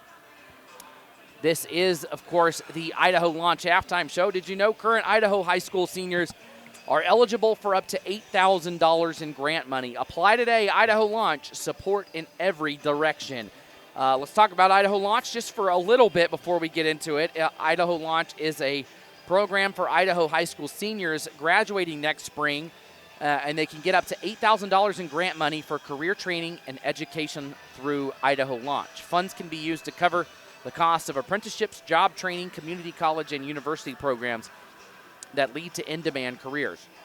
Idaho Launch is a new grant program that provides students with this one-time opportunity to have 80% of the tuition and fees at an eligible institution covered, up to a maximum amount of $8,000. With approximately $70 million available for Idaho Launch funding, it's possible for this program to offer between 9,000 and 10,000 awards per year. Again, the qualifications: be a graduate of the class of 2024 from an Idaho high school, homeschool, or GED, be an Idaho resident, be enrolled in or have applied to an eligible Idaho institution, begin enrollment by fall semester after graduation, and complete a career pathway plan at nextsteps.idaho.gov. We have about 1 million links all over our website for that. Just find it. Just find one and click on it and go right to the site. You don't need to go find it on your own. We've got it for you. Just click on it. You'll go right to the page, and you can learn more and apply today. The priority deadline is November 30th, so it's only a couple weeks away, and it's going to come up fast. It's crazy to think Thanksgiving is 3 weeks from today. I know. It's going to get away from everybody really quickly, so don't forget. Why don't you just do it tonight, do it today, do it while you listen to halftime, at least pull it up and figure it out. Again, that's Idaho Launch helping out our high school seniors. You know, I'm keeping my eye on this flag down here, this Teton flag. I think that's where their team runs out, and it's set up as if they're going to run through it and break it. But that looks like fabric to me, not paper. And so I'm wondering if they're going to try to run through and break the fabric. It looks like fabric, not paper. Yeah, it doesn't. It looks like there's a dark line down the middle. Oh, does it? Well, maybe there is. Maybe we're going to find out. Maybe like Velcro or something like that. Yes, I think it might be Velcro. We'll find out. Yeah, we'll keep an eye on that. Looking at the scoring in the first half, interested scoring in the first half. It wasn't until the 4-minute mark remaining in the first quarter that finally Teton put points up on the board. It was Roosevelt. It was just on a 2-yard run. The 2-point conversion to Nelson was good after that, or by Nelson. 8-0 was the score. They were going to kick that, but then after the 2 penalties, they were so close, and then they went for it, and he got it. In the second quarter, 10:35 remaining when Teton scored again on a 3-yard run, that by Jack Joyce. Extra point was good on that. 6:24 mark, just it's a 6-yard run by Roosevelt. The extra point was good as well. And then Buhl, in kind of a must-score situation, scores with $1:03 left remaining in the first half of play. It was on a 32-yard reception. That was by Kelly. The extra point was good there. And then with that 1:03 on the clock, Teton works their way all the way down the field. And as time expired, Ty Brown on an 8-yard reception. Yeah, an extra point good, 28-7. And that is our halftime score. Totally gutsy to go for it in that position. It's tough. You're either going to get 7 or you're going to get nothing. It's a huge play, and it really is the big play of the game. There's a couple of big plays, but that one specifically because Buhl was hot. They just scored, and they were going to get the ball back. Let's say Buhl gets it and scores. We're looking at 22-14 or something along those lines, and it's a 1-score game. Instead, now it's a 3-score game. But Buhl has just got to be looking at what could be deemed as missed calls or missed opportunities, whatever you want to say. Yeah. Again, we look back. There was we talked about it off air during the halftime commercial break. We really think that was a lateral that got knocked down because, Lance, you made a good point. It almost looked like they might have been setting up like a halfback type pass. Yeah. And it got knocked down. I believe it was Villaro who knocked it down. It was Villaro who knocked it down. And he grabbed it. He chased it and grabbed it off of a bounce as well. And, I mean, he would have scored. No one would have been even close to catching him. No, he was around the 30-yard line, and everybody was turning around like, what are you doing? And the whistle hadn't blown, and it was like the officials were like, hey, I'm not going to blow it. You blow it. And so finally somebody does, and they say no, and then that just added to the frustration that's been kind of building on the Buhl sideline. Well, and the interesting thing is the official that ended up saying no, it wasn't a backward pass, was not one of the side judges. At least visually, the one none that of was the side able judges, to truly say. to see it. It wasn't either the side judge. In fact, the far side judge where it happened at, closest to, he was following the runner. He was closer to the runner than any of the defenders were. As he was watching him, and then the whistles came in from the back. It was really an interesting call, and the Buhl coaches were absolutely furious. They were furious with a stripped call that would have gone for a touchdown as well, or would have gone, probably most likely for a touchdown down on the goal line. And then another one that looked, from our perspective, clearly knocked out on a 2-point conversion, but they called it good. So if we look at this, Teton has put the ball on the ground twice on that initial touchdown drive, including the conversion. They fumbled the ball on a drive, and Buhl took over down here inside, further down the field, right after an interception. They fumbled one right before the half that they got back. They got back. So there's been 4 times they've put it on the ground. And then you look back at the knocked down lateral that wasn't a lateral, and Teton is. And look at North Fremont. Same thing happened to them. Yeah. They had a lot of turnovers. It didn't end up mattering. But when it's going to matter next week. You might be able to get away with it this week. Yeah. But you're not going to get away if it's Teton going to Homedale. Those boys, they're not going to make you forget that you put the ball on the ground. That's right. They're going to take over, and it's really funny. We look at 3A, right? We talked about the dynasties. Homedale has just been on the wrong end of Sugar Salem for years. But, I mean, Lance, you know this, living in Sugar. Those games have not been blowouts. It has been. The only blowout was the second time they played in the state championship here in the Dome. That was the only time. That was the graduating class of 2020, so it was the 2019 football season. Because that's the class that they didn't have a baseball or track season because it got canceled, and stuff. But that was the group. Other than that, every game, in fact, other than that, it's come down to sometimes in 3 of them, it's come down to the final play. And so last year, it was a weird score. It was like 19-15 or something like in that realm. And Homedale was driving late, and I think it was Trenton Fisher ended up fumbling, and it was a big debate. Was he down? Was he not? Now, I was right. I was parallel with him. That's right. You and brought I the had video it on the up. phone. Yeah. And you could clearly see the ball. I mean, his knee was almost down, but it was not down, and that was a big play in that game. And nobody wants to hear us talk about Sugar and Homedale. Those are the two. Well, but it just shows names, what can happen. I mean, there's no replay in high school football, right? And stuff. But it's one of those things that it could have just as easily been called the other way, And if he's down, maybe Homedale wins it. It's just, but Homedale isn't in the books anywhere as winning a championship, and you don't. Well, other than 2A, and 2A they won a lot at the 2A division, but not in 3A. Yeah, I guess I'm like more on the dynasty train that we talked about, right? You don't hear, but they've been right there. They're 5 plays away from being a 5-time state champion. Look, they plowed right through that, Lance. It looks like it was meant to be broken, but must be Velcro. But they're another one that you can include in that dynasty mix. Just they have been there. They just haven't been able to get it done. And this year it's going to be interesting because they rolled through their season. Sugar rolled through theirs. The top 5 in 3A are just something to behold. That Kimberly-Weiser game tomorrow, it might be one of the best games in the state tomorrow night. It very well could be. In fact, Weiser is really, I think, kind of the dark horse of this group. Yeah, nobody's talking about Weiser him. and Teton. Yeah. I think those are your 2 dark horses in it. And we talk about that Homedale team. Well, Homedale knocked off what I consider to be a very good, or at least a pretty good Sandpoint team. Yeah. Earlier this year. In fact, it's a Sandpoint team that I have tomorrow here on IdahoSports.com. That's a 5:30 start at Lookout Field right back here in Pocatello. Oh, I hope it's not raining, but because we're on top of the booth. Bring a tent.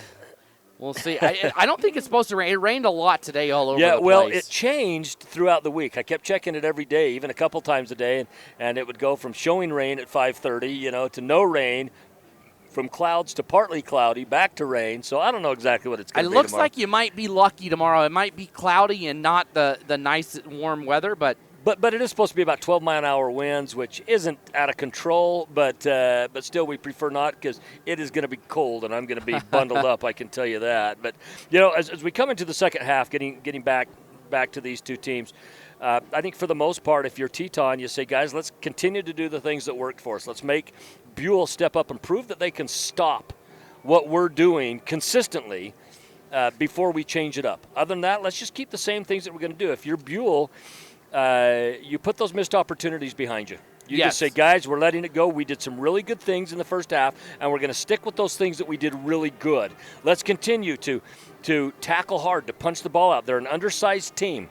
Being an undersized team, you have to play physical or you're just going to get absolutely ran over. And they've shown that, being able to knock the ball out. They've got the interception as well. And they started to get their passing game going towards the end of the first half. They had 2 quick passes for a touchdown. Just took about 13 seconds off the clock. And we're ready to go. Of course, Buhl is going to receive the opening kickoff here. Teton will boot it away. And we're going to be going the same directions that we did in the second quarter. Teton kicking off from right to left. As you hear it, again, Teton in the maroon helmets, maroon jerseys with neon orange letters and numbers and pants. Buhl, orange helmets, white jerseys with black pants and orange trim and numbers. They've got the spear on their helmets, like a Florida State type helmet, and then numbers on the other side. And I can't tell what's on Teton's helmet. Do you know what they've got on there? I can't tell. It's just so shiny. The lights glisten off of it. These Buhl uniforms remind me of Kendrick. Kendrick, yes. So here's the kickoff. It's going to be caught at the 8, running across it. The ball is out, still rolling, and Teton is going to recover it. About the worst thing that could happen if you're Buhl. That ball rolled about 10 yards downfield, and both teams had a chance to pick it up, and finally Teton falls on it. Well, and the runner was hanging the ball clear out with one hand. I'll tell you what, when you're going that fast and you know there's going to be contact, I'm sorry, you just grab that with both hands and hold it tight until you've broke through the defense. You can't go in there with just one hand and expect good things to happen. Oklahoma State, that's who they look like. Yeah, very much. Oklahoma State or the Bengals, something like that, if you're listening and want an idea. So 1st and 10, Teton. and Joyce is going to get the handoff. He gets a couple of yards. Let's call it a gain of 4 down to the 29-yard line, and that is a backbreaker for Buhl. Yeah, Joyce, a very savvy runner. He takes that hit, and then he just spins off of it and falls down for another couple yards. Yeah, that was destructive. And now look at the spread set. You got trips and twins, and no one in the backfield. I mean, yeah, they could score on this play. No one back there with Nelson, and Nelson keeps it himself. Quarterback draw, gets into the second level, and he had one man to beat, and that man was Ryder Sheen, and Sheen held on for dear life and brings him down at the 21-yard line. Well, and a name that we haven't called a lot tonight is Viaro, who is leading sack man in the state for any school size with 17 and picked up one earlier in this game. So he's actually got 18. Joyce gets the handoff, and, man, I thought he was about to fumble it. Yeah, I did too. In fact, I think he bobbled it for just a moment. Viaro hit him real hard, and I thought the ball was about to come out, but he holds on to it, lives to fight another day, 2nd and 8. And they're going to send trips out to the right side, almost in a stack formation. Somebody the other day called that the train formation, and they're going to throw it over there on the screen pass. Yeah, and this one's a forward pass. And it's Hoosevelt who's got it. Hoosevelt dances his way. He's right at the sticks. I think he might have a first down. Yeah, the initial tackler had him by the jersey, stretched it a little bit, but he broke free from that. They're going to say he's short. It's 3rd and about a yard here for Teton. And, again, no huddle for the Timberwolves. They rush back up. Shotgun formation, twin receivers up top, one here to the left side. They're going to hand it off in the backfield to Joyce. Joyce has got the first down to about the 8-yard line. 1st and goal now. You know, these new jerseys, these sublimated jerseys, I'll tell you, somebody grabs them. You know, it's a polyester spandex type stuff, and it stretches for like 5 yards.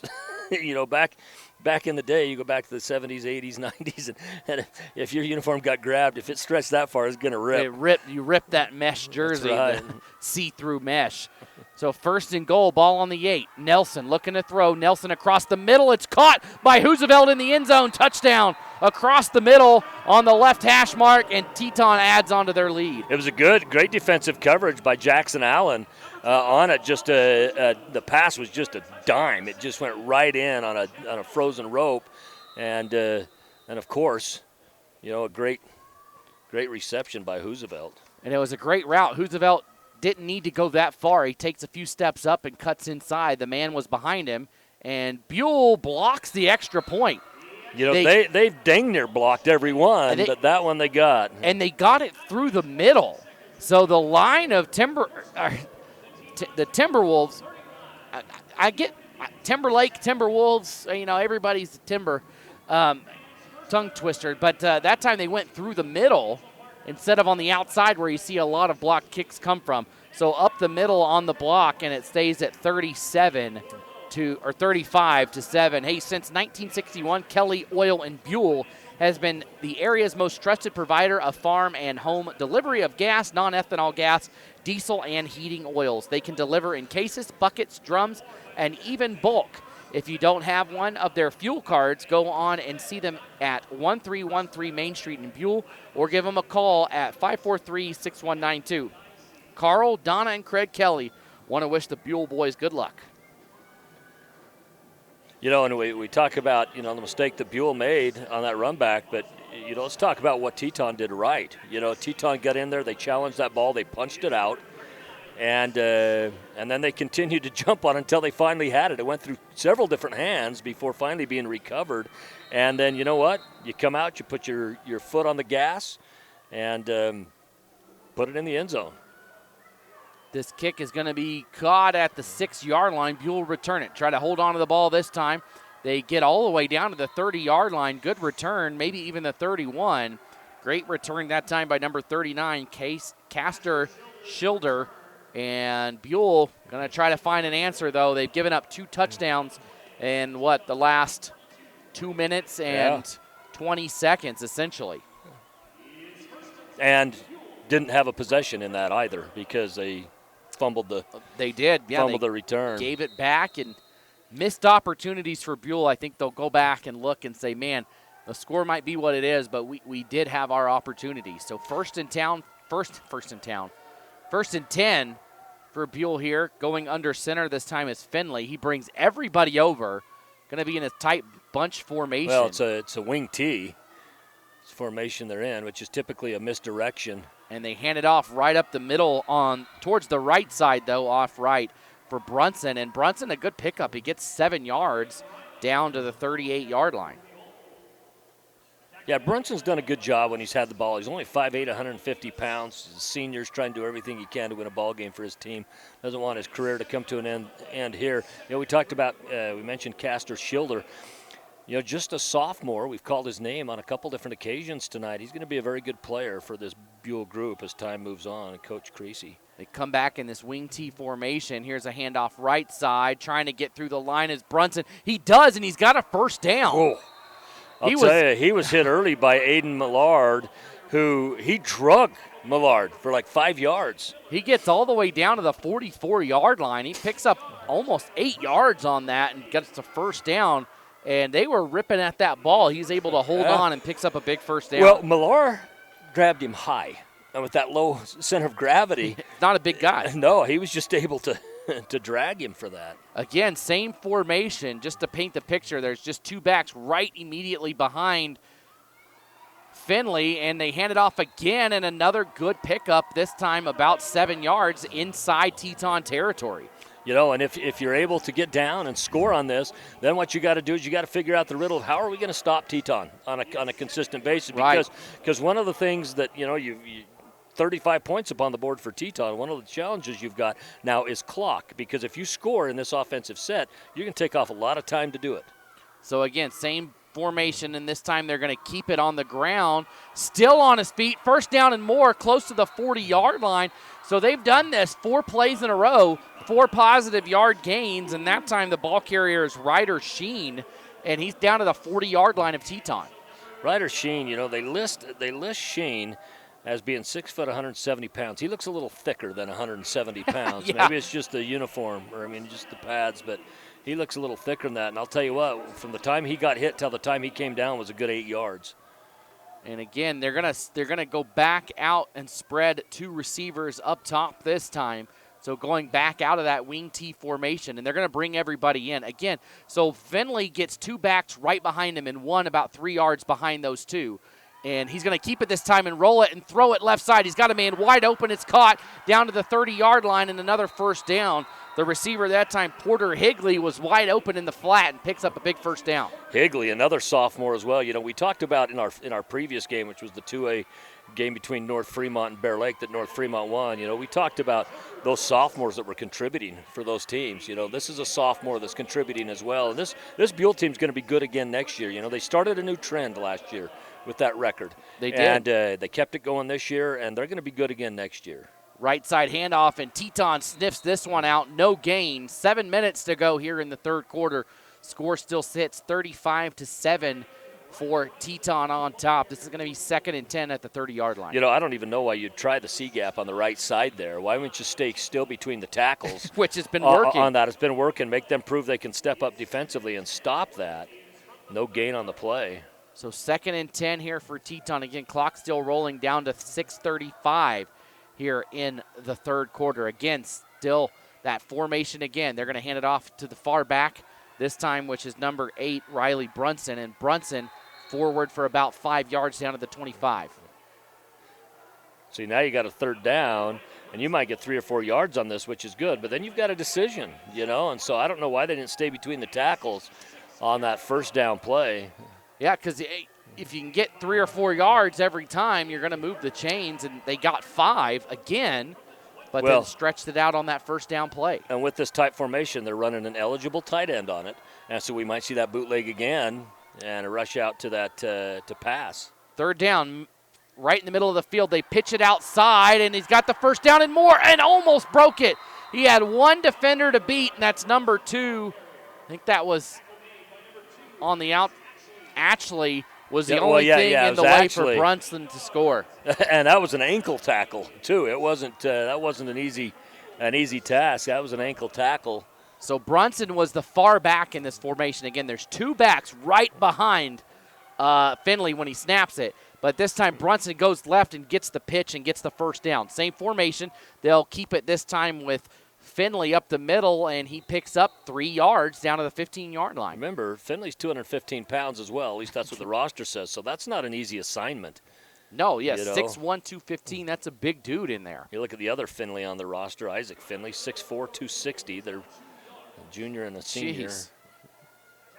I want some of what they're feeding their kids. My kids don't have a prayer in the world to be tall like that. Sorry, guys, you're stuck at 5. Now, my father-in-law, excuse me, he's like 6'3", he's a tall dude. So is my brother-in-law, but my poor kids. They will not be Finleys of the world. Here's the pitch on second down to Brunson. Brunson cuts in. He's down to the 10-yard line on that pitch out to the left side. It's going to be 3rd down and 3. Joker Joyce that brought him down finally on that. And what I like that Brunson is doing right now is he's hitting hard.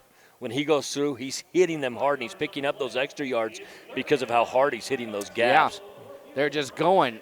If he sees it, he takes it. And this has been the best drive of the day for Buhl. This started back around the 30-yard line, and they have kept it on the ground most of the time. They had the one pass that picked up 10 yards, but everything's been coming out of this wing T formation that they line up in one more time for 3rd and 3. Here's the snap, the handoff to Brunson, and Brunson's going to fight. He's not going to get it. He's going to lose a yard on the play. Yeah, they're going to bring him back. Well, it depends on which side judge you go with. Near side is on the 9, far side is on the 10. Either way, it's 4th and about 3, and I would assume Buell's going to go for this. It's going to be 4th down. I would look, Lance, to see, here we got 3:38 to go in the 3rd quarter. They've been running. Maybe we see that short pass out. Everybody gets in this bunch wing T formation, and then you throw out of it. Let's see what they come up with. Yeah, we might see a bootleg on here, and if so, it'll probably go to the left, and they're going to have to get blocking assignment out there. Yep, it is. There it is, and it's the same play, and it works. They get the 1st down inside the 5 to the 3-yard line. That's the exact play that I was thinking was going to happen. You roll out to the left, and again, the same player there for it, Higley, and he picks up the 1st down. Yeah, now they got a 1st and goal from the 3-yard line, and as good as you've been doing the push up the middle, I think stick with it. Stick with it and see what you can see if you can punch it in. You got 4 plays to pick up 3 yards. So here comes Buhl, a chance to cut into this lead. Here's a handoff left side, and Brunson's going to go in and score. My only question on this is why didn't Buhl do this earlier? This was a great halftime adjustment. Yeah. This really probably should have been a between the quarter adjustment. And this is working. Teton did not have an answer on this drive when they kept it off tackle, just right in there. They did a phenomenal job. When they tried to stretch it out wide, it didn't really work, and that's what they did in the first half. Tried to go wide, it wasn't there. They keep it just a little bit off center, and they're able to pick up chunk yards. 2:54 mark of the 3rd quarter. And Buhl has cut into the lead. Extra point pending here. There's the snap. High snap. Kick is up. And is it good? It is. So 35-14 now. Buhl cuts into the lead. Just down 21 now here with 2:54 to go in the 3rd quarter. Hey, if you're in the Buhl or surrounding area, True Leap Technologies is the place to call for your internet service need. Formerly Filer Mutual, they have been serving the Magic Valley since 1909 and are proud to bring you local internet from local people. Packages start at just $49.95. They offer unlimited use internet with no activation or installation fees. Be sure to follow True Leap Technologies on Facebook and Instagram or call 326-4331 to sign up today. I like that from them. I feel like, at least in the Treasure Valley for me, it's all big internet, and they don't care. They don't really care about you. They don't really care. It's nice that, if you live in Buhl or the near area, you've got a local internet company that'll they actually know who you are. They care about you. It's not just I feel like I call them, my internet is busted, and they could care less. I get sent to some call center somewhere, who knows where, and I get no help. So thanks again to True Leap for supporting the Buhl Indians. Also, Cowden Automotive. They've been serving the Buhl area since 2011. Cowden Automotive wants to wish the boys good luck here in today's game. And finally, Farmers Bank, a tradition you can count on. Farmers Bank in Buhl is proud to support the Indians in tonight's game. Our best advertisers as far as consistent, and a lot of them, come from the 1As, 2As, and 3As. Oh, primarily. 100%. I mean, Boise's the place where it's hard. It is. To get them. But you get these small communities, and I'll tell you what, they flat out support their teams, and we love it. Here's a short kickoff. It's caught at the 32 and returned up to the 36-yard line. They wanted to keep the ball out of Roosevelt's hands. But like you said, the small towns, I know a lot of people talk about the state of Ada or whatever. That's a thing, and it's not a thing at IdahoSports.com. We love the small schools. They are the lifeblood of Idaho sports. I think that if you look at, is it a third of the state that is 1A team? Yeah. That plays 8-man football, something like that. Most of the teams around the state are the small. The big schools are the anomaly in Idaho. It's these small 2A, 3A, 1A schools that make up the heart and soul.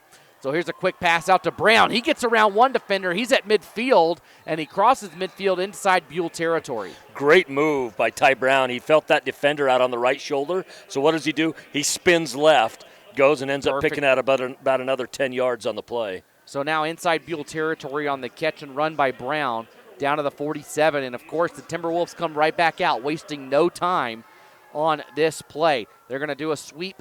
Great inside blocking. And not able to get around the edge fully. They do pick up, more yards than I thought, a 7-yard gain for Roosevelt. Yeah, that was actually a great run by Roosevelt. We talk about these small towns too, and over the years I've read so many ad reads, during state tournaments, football, basketball, baseball, whatever, for these small towns. And I always try when I go up on fishing trips to northern Idaho, other places, I always try to stop in at those places, so I can say, hey, man, I've been calling you guys' ads for so long. Roosevelt gets it on a swing pass, and he's got the first down and more up the right side of the field.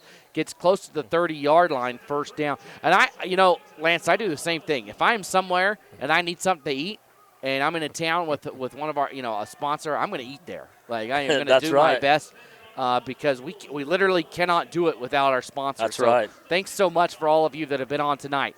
First down here for Teton. Nelson hands it off to Joyce. Joyce goes right side to the sideline. He stood up at the 25-yard line and pile drive down to the ground. The Rock would be proud of that move. Yeah, he would, because you could smell what the Rock was cooking there. And Joyce is slow to get up. I mean, that was Stone Cold Steve Austin pick up and drop. He's holding his head a little bit. Tell you what I like about Joyce. Joyce is one of those that just – He does such a good job at patience and following his blocker. He doesn't get impatient and try to separate and get out. He follows them, and he goes with the yards that are available.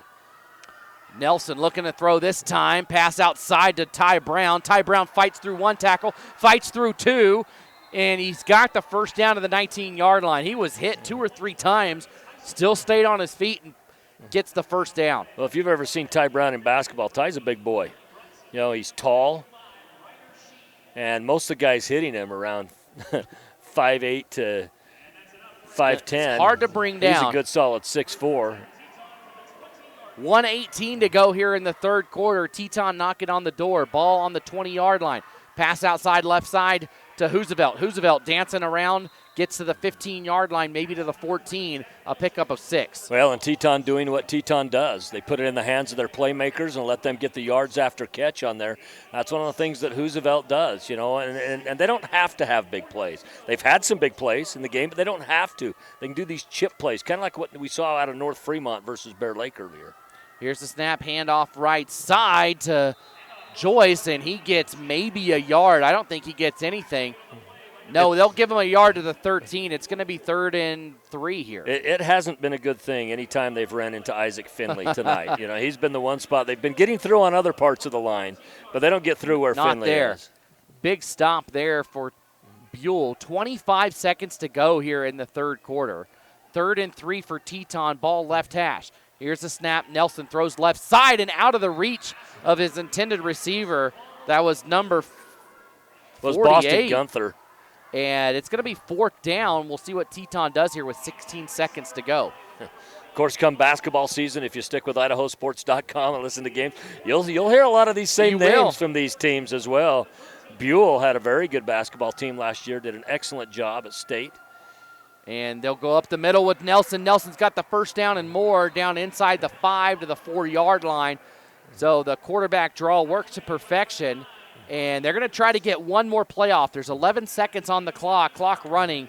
We'll see if they are able to snap it. 7, 6, 5. It's going to be close. 3, 2. They're not going to do it. So that'll do it for the third quarter of play. We'll flip ends of the field here Teton is all over Buhl right now, 35-14 here on IdahoSports.com. Hey, Blick Trucking, founded in 1961 and located in Castleford, Idaho, is a family-owned and operated business providing both local and over-the-road trucking solutions. They offer refrigerated transportation throughout the western United States, as well as bulk commodity hauling throughout Idaho, Utah, and Nevada. Visit Gary Blick Trucking for more information or to start your driving career. Gary Blick Trucking wants to wish the Buhl boys good luck in today's game. Hey, Fall River Propane serves eastern Idaho from Shelley and Firth to Island Park and Teton with the highest quality, hottest burning propane at competitive prices. Our industry-trained and certified service staff services all makes and models of propane fireplaces and stoves. Fall River Propane is your full-service propane provider for homes and businesses. Check them out at fallriverpropane.com or call anytime at their new phone number against a new number, 833-682-3621. That's 833-682-3671. Fall River Propane, experience the difference. Finally, Gateway Park in Idaho Falls is bringing the mountain to town this winter season. Gateway Parks is a new tubing hill in Idaho Falls located right by Ryder Park on Sunnyside Road, close to the freeway. It snows every day at Gateway Park. It's great for families, kids, and youth groups, and everyone will have a fun time at eastern Idaho's newest tubing adventure. You know, this is, in fact, both our games today, very clean games, not a lot of penalties in these games. We have had some, but been below normal. They have been very clean. So Teton, we flip into the field now. They move left to right. Husevelt in the Wildcat formation. Husevelt gets around one, and he throws it. The jump pass. Is it caught in the end zone? It is. It is. Husevelt was right. It's a very Tim Tebow play, right, where he caught it, ran forward, and just chucked it into the end zone as he was going to the ground, and it's caught in the end zone for a touchdown. I think that ended up being caught by their quarterback, Jack Nelson. Geez, that was a wild play that you just say, what's going on here? As Husevelt was in the Wildcat and just kind of flipped it over the line of scrimmage into the end zone, and they're going to not convert this PAT. The ball was snapped low, and Buhl was going to block it. They were waiting, and the holder just ends up falling on the ball and conceding the kick. And now that's 2 extra points that Buhl has been able to stop. Really, I mean, let's go back to the 2-point conversion that should have been a fumble. Yeah. That's 3 extra point conversions. That's right. That Buhl has been able to stop, but they blocked one, and then that one would have been a block if Teton just hadn't given up on it. So 41-14, 11:55. That play only took 5 seconds into the fourth quarter to score. You know, if you're Buhl, you got the entire fourth quarter minus the 5 seconds that you just gave up there, but you're down by 4 scores. You've got to find a way to get into the end zone quick because 4 possessions takes a lot of time off the clock, particularly when you have a team like Teton that can keep it on the ground if they want to as well and take plenty of time off the clock. I have personally been at a football game with this exact score in the second half and seen a team win. It was years ago, NC State versus Maryland. They were trailing. NC State was down 41-14. Came back and won that game, I think 54-41. It started late in the third quarter is when the comeback started. It's definitely not out of reach, but you got to have everything go right if you're Buhl right now. That's right. You got to play mistake-free. You got to have turnovers. You got to make no mistakes. You got to do it right. Here's the kickoff. Lands at the 10, picked up at the 5. On the left hash, cuts inside, and a block. So Buhl got – they're asking for the face mask, and there's a flag I think coming that's out. What it's going to be. Buhl ran right. It was like a wall, just kind of stuffed, and everybody stopped for a minute and then kept going. And I think the face mask was what caused that hiccup in that run back. They got down to the 20-yard line, but this will go an extra 15 yards. Yep. So, down to the 35-yard line, ball spotted here on the near hash. Again, Buhl now moving from right to left as you hear it from Holt Arena. Holt Arena, going to be a big game here over the weekend. You got Weber State coming into town. This is a busy Idaho place State. this weekend. That is. Tomorrow, 2 more games here tomorrow? 2 games tomorrow, 2 8-man games. Valley, is it 2 8-man? I thought Aberdeen and Westside were here as well. No, they're at Westside. Oh, that's right. They are playing at Westside. First down play, and they're going to throw it. They're going to go deep left side on the sideline and almost intercepted. Falls incomplete. One of the games is Butte County and Valley. And, gosh, I can't even remember who the second game Boy, is. Cooper Koch, the junior, just had fantastic defense on that. Almost came up with a pick. The ball was passed down the near sideline. But, you know, these are the things that Buhl's going to have to do. If they want to come in this ball game, they can't go down the same way they did last time. Even though it was effective, they started doing that too late into the ball game, and it just takes too much time off the clock. So if you want to come back in this, you're going to have to take some chances. You're going to have to pass the ball. Rolls to his right, does Finley. Finley looking to throw, still looking to throw, finally does. Outstretched arms, did he get a toe in? No. They're going to say he was out of bounds, but I'll tell you what, Finley had a wide open receiver about 5 steps before he threw it that time and would have had a for sure first down as long as he could have been on target. He was drifting to the far right sideline as long as he could, finally threw it downfield about 20 yards, and the receiver tried to do the toe tap in bounds, and the official wiped his arm, says he was out of bounds when he caught it, so it'll stay incomplete. 11:33 to go here in the fourth quarter. The other game is Owyhee against Highland, so definitely not an 8-man game. Yep. That should be an interesting game. It should be fun. Owyhee's defense very good. Highland just very good, period. So here's the throw coming again. They're going to go deep across the middle. They've got Kelly open. Kelly can't bring it in.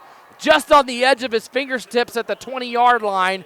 And, man, Kyler Kelly just – if his fingers are an inch longer, he comes in with that one. Well, he does. And, on that, I think that's a great first or second down play because it's not a high percentage play. On a third down, I would have almost preferred to see him go to the sticks on that, and or at least something, even if it's a little bit shorter, to give you a manageable fourth, because now you're 4th and 10.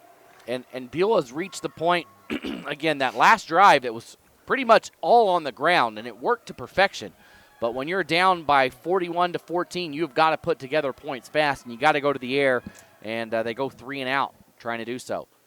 Here's a snap for the punt. They'll drift right, and here's a line drive punt. It's going to bounce at the 33 and roll on the sideline out of bounds around the 25-yard line down the far side of the field. You know, we've seen some excellent punts in today's ball games.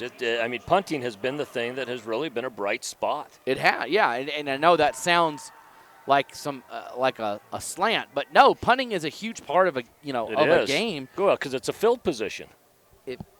And I've been to a college game, where the team that it was such a defensive battle that the team that got the ball in the second half, they actually deferred. They wanted to kick it off. They did not want the ball because they wanted that field position game, and sometimes it comes down to that, and you've got to have a punter that can do that, and it definitely is my son, he's like, Dad, I want to play football, but I don't want to get hit. And I'm like, well, just be a punter. I mean, no, they do get hit, but not in the same way. Not or at least not as consistently. Let's start working on that because everybody needs one. 1st and 10, Teton from the far hash at the 25-yard line. They'll slide here. Nelson does down at the 29. It'll be 2nd and 6. Ryder Sheen was awfully close to a personal foul because he didn't even go into the engagement movement until after Jack Nelson had already given up position and was sliding down. Ball right in the middle of the field here at the 30-yard line. They'll hand it off to Joyce. Joyce is down to the 35, and he's got a first down at the 36, 10:44 to go. See, this is the other thing working against you if you're Buhl is when Teton gets the ball. You know, Teton, the one thing they've struggled with a little bit is ball security. They have put the ball on the ground. So if you're Buhl, you got to go and take a few chances here. You got to be trying to strip everything. Twin stacked receivers to either side of the formation. They'll throw it up top to the left side, and it's out of the hands of Roosevelt. He almost scooped it forward. I can tell you right now, if I was talking to Thomas said, man, I wish I had that back. The thing is it's one of those, you're open, and you know you've got some room in front of you, and you start to take off before the ball actually gets in your hands. And the momentum just pushes you forward a little bit. Falls incomplete, 10:27 to go here. And Teton, they are up big right now, and they are not slowing down. Here's a run here to the right side by Joyce, and Joyce brought down after a gain of about 3 to the 38-yard line. Great defensive play by Sheen, the junior, who will be back next year for Buhl. He even chased him down, He and did. that was a great defensive play.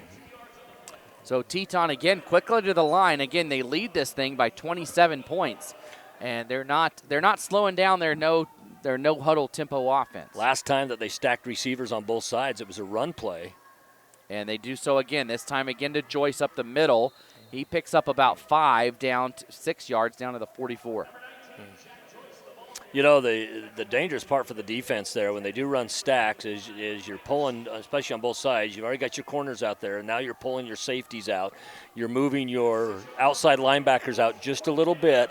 So if that runner gets through your initial line, it is awfully tough to get back and pick him up. Here comes a sweep handoff to Roosevelt. Roosevelt gets the edge, but a flag comes flying. It's going to be a hold. That was Ty Brown that time. He ended up holding Riley Brunson on that play. It was pretty obvious. And you could even see, I think Roosevelt gave up on the play. He just walks out of bounds knowing that, this is coming back. And it was third and it's like no sense of getting hurt. No, the play's over. It was 3rd and 2. Now it's going to be 3rd and 12. Yeah, the hold happened right in front of him, so he knew. So the ball back on the left hash now at the 34-yard line. They've moved the down to 4th, but it should be 3rd. Yeah, it should. It's still 3rd down. Yeah, they still have it at the 4, but it's 3rd down. They need to get to the 46-yard line. Ball is at the 34, 4th and 12. And a lot of movement. No, it is 4th down. It's not 3rd. It is 4th. Okay, so that was a 4th down play. So they're going to punt. And everybody on the right side of this formation for Teton, nobody on the left, and they drift back. They fake it, and it's knocked down. That was the strangest fake punt I've seen. Nelson was back to punt, and everybody on the line of scrimmage for Teton was on the far left side. So Buhl said, all right, we'll send 3 guys on the other side of the line, and they were unblocked, and they got back to Nelson, almost tackled him. Yeah, they did. Colin Robinson was the first one back there in the backfield, and he was able to knock that down. That was, I don't know. I just don't know if that's a chance you take at this point in the game. You got a comfortable lead, but with 9:18 left, it's stranger things have happened, you know. Yeah, and they start with stuff like that. And typically when a strange thing happens in a game that starts with a weird play, now Buhl gets a chance. 1st and 10 from the 34-yard line. They're going to throw left side. It's caught shy of the 30, down to the 31-yard line. It'll be 2nd down and about 7. Reception by number 33, Jackson Allen. And Caden Hastings on that play. That was, if you're showing a video to kids of a textbook tackle, that's what you're doing, of an open field tackle. Just wrapped him up, brought him down. 2nd and 7 here, 8:50 to go in the 4th quarter. Buhl stopped Teton on that fake punt, that strange fake punt formation. Now the Indians send 2 receivers up top, this time for Finley. Finley rolls right, goes back left, and man, it was a screen pass, and it was almost intercepted. That one floated too long, and jumping the route was number 26. Caden Hastings again. And he would be dancing in the Bengals end zone down here if he catches that. That was, in fact, when that was in the air, I'm like, oh, this is for sure a pick 6. But it was actually, the pass was overthrown. Otherwise, it would have been. If it was on target, it's picked off. Yeah, that's right. That's right. Yeah, you know, there's some times for quarterbacks when, and you know, we see it all the way through the NFL and stuff where it's like that quarterback can't be more grateful that he was off on that pass. I'm glad I threw that poorly. 3rd and 7, 8:34 to go. Going to go across the middle. That pass right on the money and caught. Spinning away is Keller, and he's got a 1st down. Kyler Kelly. He's got a 1st down to the 14-yard line. And we've seen that play a couple of times with him where they missed him on one play. And that time they're able to get it down to the 14, and 8:20 to go. Teton's got a fresh set of downs. Buhl. Keep in mind that Buhl has all 3 of their timeouts remaining as well, and so does Teton. Again, shotgun for Finley. Finley's going to throw it to the right side. It's caught in the flat. Making a man move, make another one, and it gets knocked out of bounds at the 11-yard line. That was caught by number 21, Dylan Summey. First time we've called Summey's name tonight. So, they're going to say no, he didn't go out of bounds. Clock's still running, 7:45. The clock's still running because he was stopped inbounds. So if you're stopped inbounds, They continue to run that clock, and clock right now is working against Buhl. Well, they got to hurry up. That is their biggest defensive enemy right now is the clock. Finley takes the snap, and he wants to throw it across the middle and knocked away. He went into the hands. It was still only almost caught. Higley almost got it in the end zone. Yeah, it was still almost caught. I think, two defenders dove at it, but I don't think either one of them actually ended up touching it. Higley got a hand on it. He had a hand on the ball, just went too hard off. 7:25 to go here in the fourth. It's 3rd and 8 now for Buhl after those 2 plays, that incompletion there on 2nd down. They're going to send receivers out wide here. Bronson to the right of Finley. 2 receivers up top, ball on the far hash. They're going to go up top to the end zone. This one over the head and out of bounds of the receiver. That's another one like we talked about in the first game. I don't know if Victor Wembanyama would have been able to catch that one. That one was over, and it was behind as well. 7:20 to go now, 4th and 8. And this really, if you're Buhl, this is your last final stab to really get back in it. It's already a daunting task down 27. But if you turn the ball over on downs here and can't cut into the lead, this one's all but done. Now, the last time you went on a 4th down, going the other direction, you were able to pick it up. Let's see what they got here. Here's a snap in the shotgun. Finley goes left side, going up top for Kelly. He's got it. Touchdown.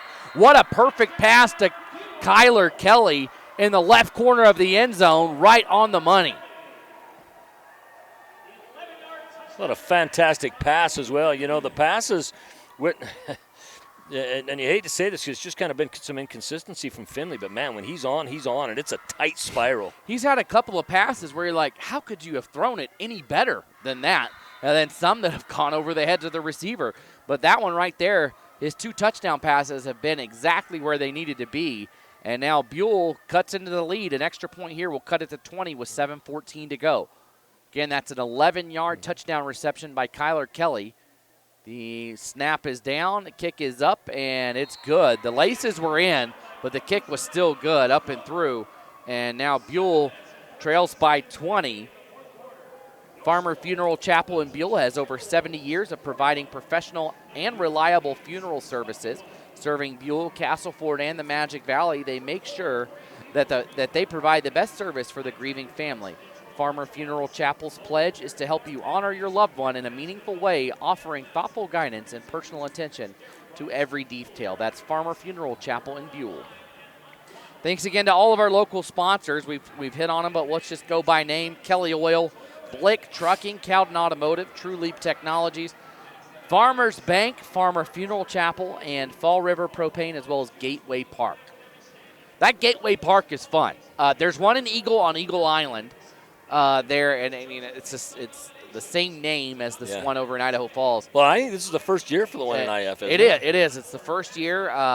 Good old Doug Swanson's helping put that together. If you don't know his name in Eastern Idaho youth football, you've got blindfolds on, and you're not talking. Well, to if you don't know his name, period. I mean, he was part, during the COVID time and stuff like that, doing the Say Yes to Idaho Sports.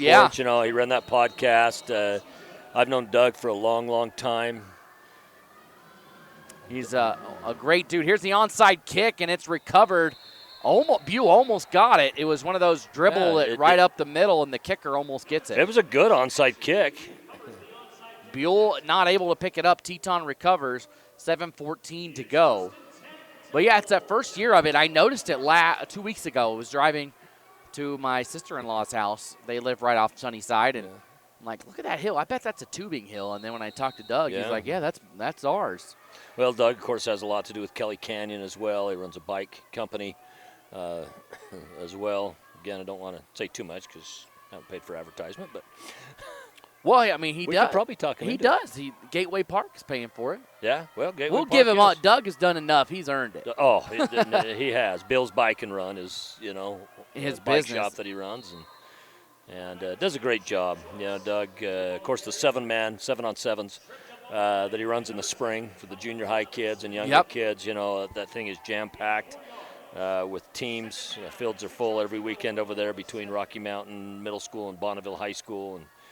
Joyce just took that run left side for a couple of yards. They do a screen pass here to Hoosevelt, and Hoosevelt's wrapped up. Hoosevelt's going to lose about 3 yards on this back to midfield.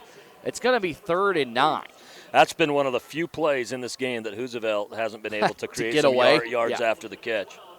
One more note, right? He does the Upper Valley Grid kid. They just had their championships a couple weeks ago at Rigby. A great organization there. We could talk all day about it. Yeah, I have a boy that plays in that. He's an 8th grader this year. Sugar Salem. 3rd and 9 here for Teton. 6:15 to go. Nelson fakes the handoff. It's intercepted. It's intercepted at the 45-yard line for Buhl. Buhl picks it off. That's Riley Brunson with the pick, and we might get another face mask here. Did the flag come out? It did. It's either going to be a face mask or it's going to be an illegal block by Buhl. I saw what could have potentially been an illegal block, and it looked like he was grabbed by the face mask as well and pulled his face Bronson back. he's took his helmet off here, and he's grabbing his head. Yeah. Like he got yanked around down there. It was kind of a brutal. That's what it looked like. Personal foul face mask. Yeah, that is what it's going to be. Lance, if you're Buhl, this is what you needed. You score, you force a turnover. There's 6 minutes to go. If you get a quick score, it's a two. We've seen weirder things. We're not saying it's going to happen, but it's not over. Here's a weird thing for you. I've seen him come back. This will give you my age. I was 10 years old sitting down in San Diego during the Miracle Bowl when BYU came back and beat SMU. Oh, there you go. And in fact, I have a very interesting story about that I'll have to tell you when we're off the air. But it's a very, very interesting story. But I'm looking forward to that one. So I've always believed in comebacks. they happen. 38-yard line here for Buhl. Here's a pitch, double reverse, and the ball comes out. They were trying to do a big pass, and now they're just going to chuck it, and this does cross the line of scrimmage. Best case scenario. Wow. Finley, for Buhl. This ball was snapped at the 38. Finley threw it from the other 40. He was back 22 yards behind the line of scrimmage there. And I'll tell you what, had he have got that in the normal pitches that they were doing, he had Kelly open downfield. This was a double reverse where he hands it off, and they go back. Receivers cut across the field, and they toss it back to Finley. The toss back from Finley got away from him.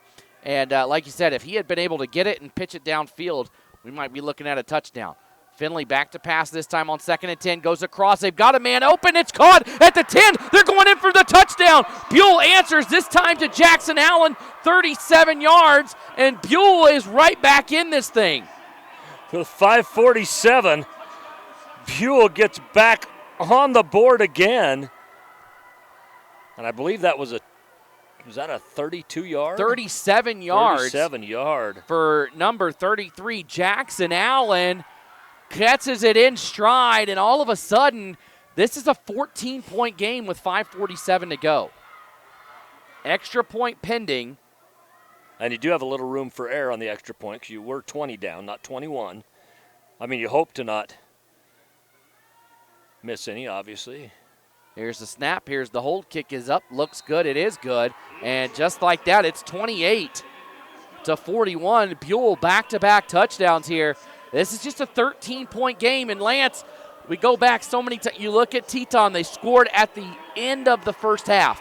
There's one of the scores. And then they scored on a drive where Buhl thought they recovered a lateral.